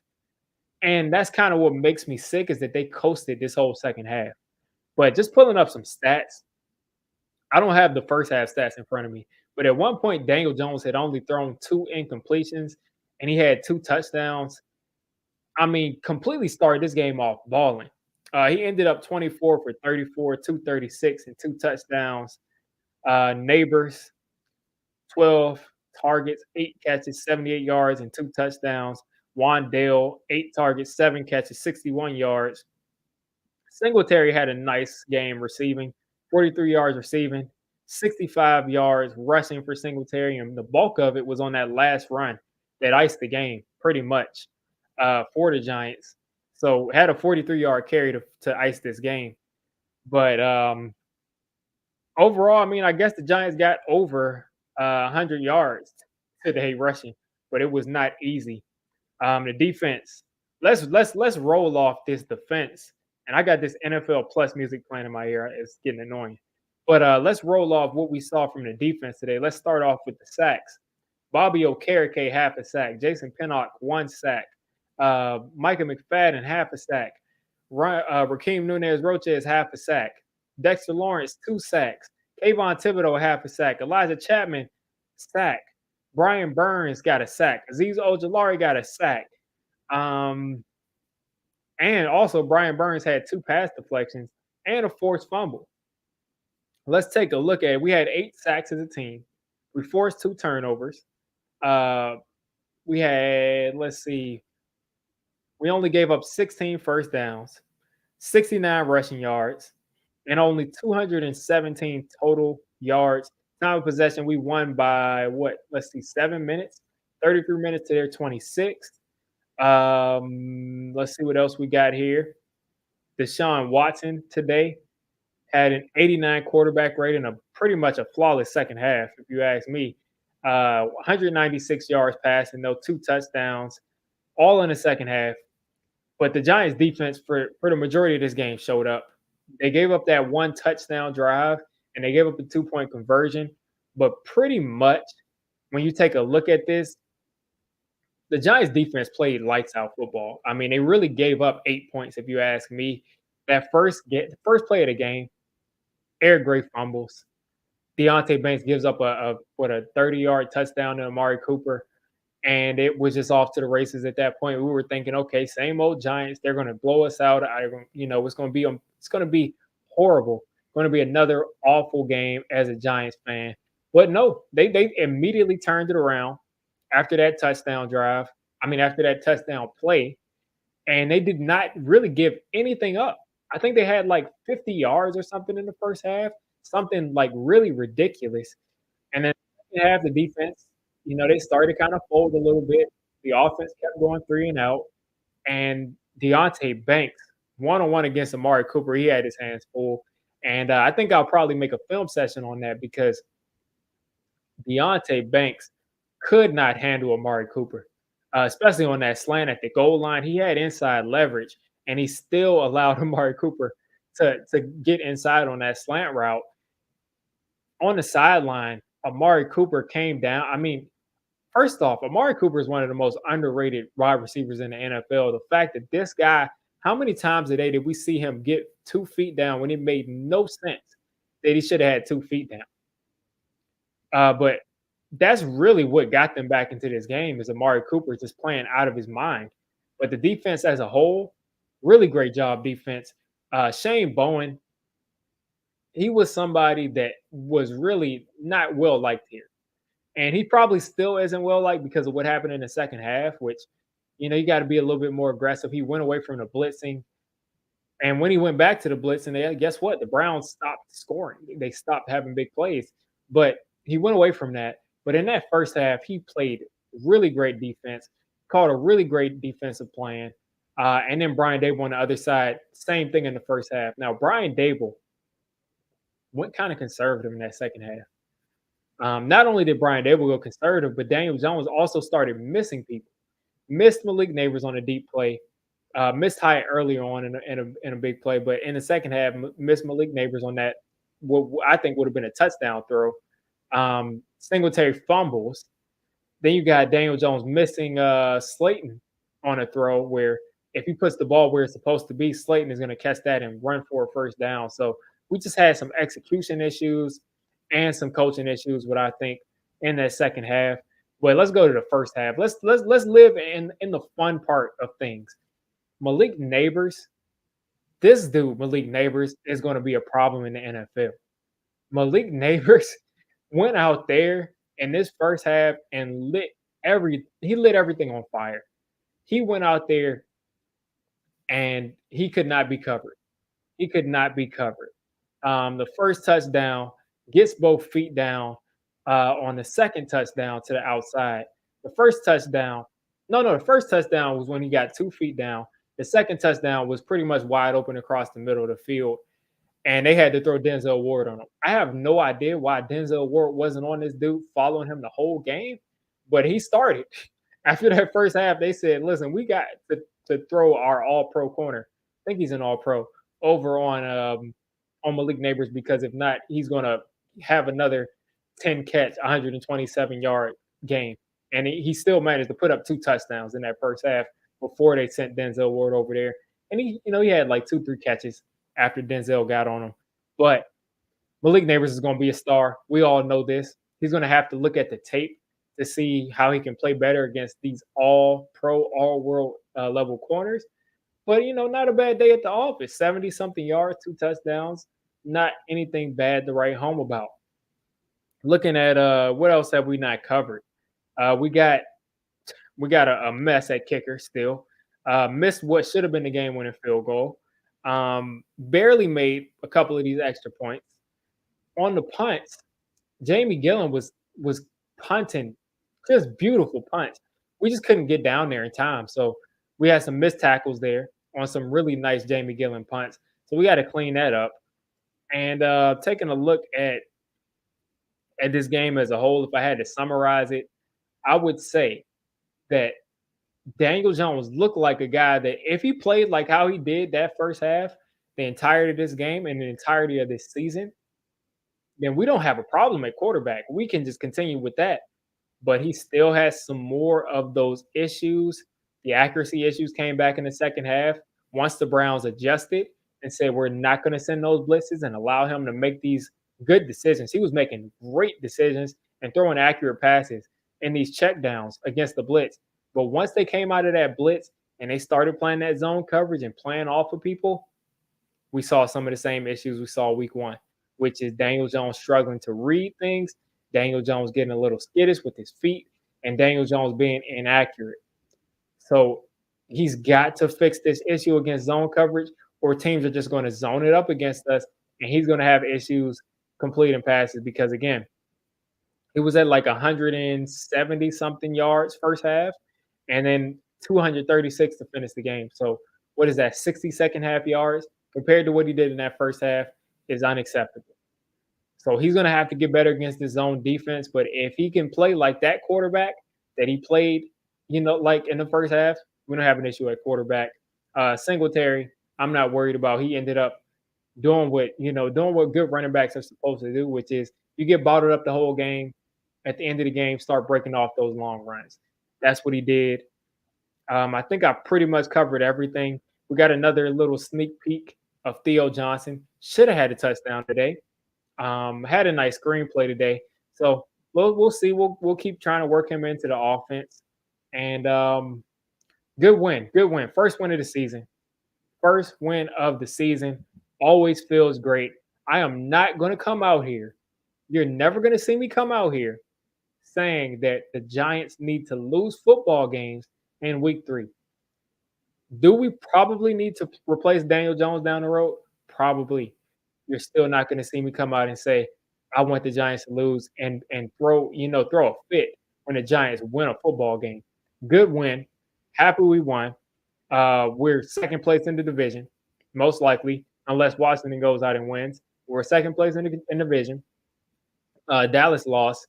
The Eagles won, which makes me sick. But good start to the third game of the season. Nice win. Should be 2-1. Should be 2-1, 100%. I'm back in. I'm back looking at the chat. We should be 2-1, but we're not. And look, folks. Understand the power of negativity. We got 28 people in the chat right now, folks. We got 28 people in the chat right now. Last week we had 130 people in the chat. When the Giants play and embarrass themselves and do things that they shouldn't do, this is we got huge turnout. But the Giants win in a boring way like this, this is just what happens. But yeah, Amari Cooper. I mean, I don't think Banks was necessarily playing that bad. I think the play Amari Cooper where he got cooked, on that slant route, I think, Banks just played that badly. But other than that, I think Amari Cooper was just making play after play after play after play. Cooper was just tougher. He wasn't getting open, but he was just out muscling Banks from contested catches. Yeah. And that's pretty much what I just said. So See, the chat is moving kind of slow.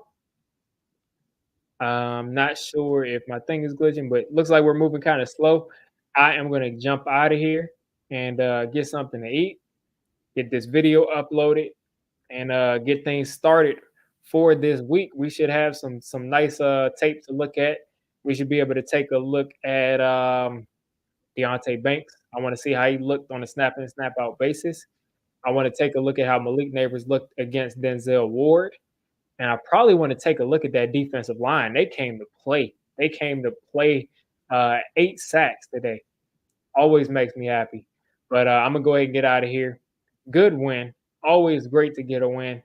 And you guys have a great rest of your Sunday.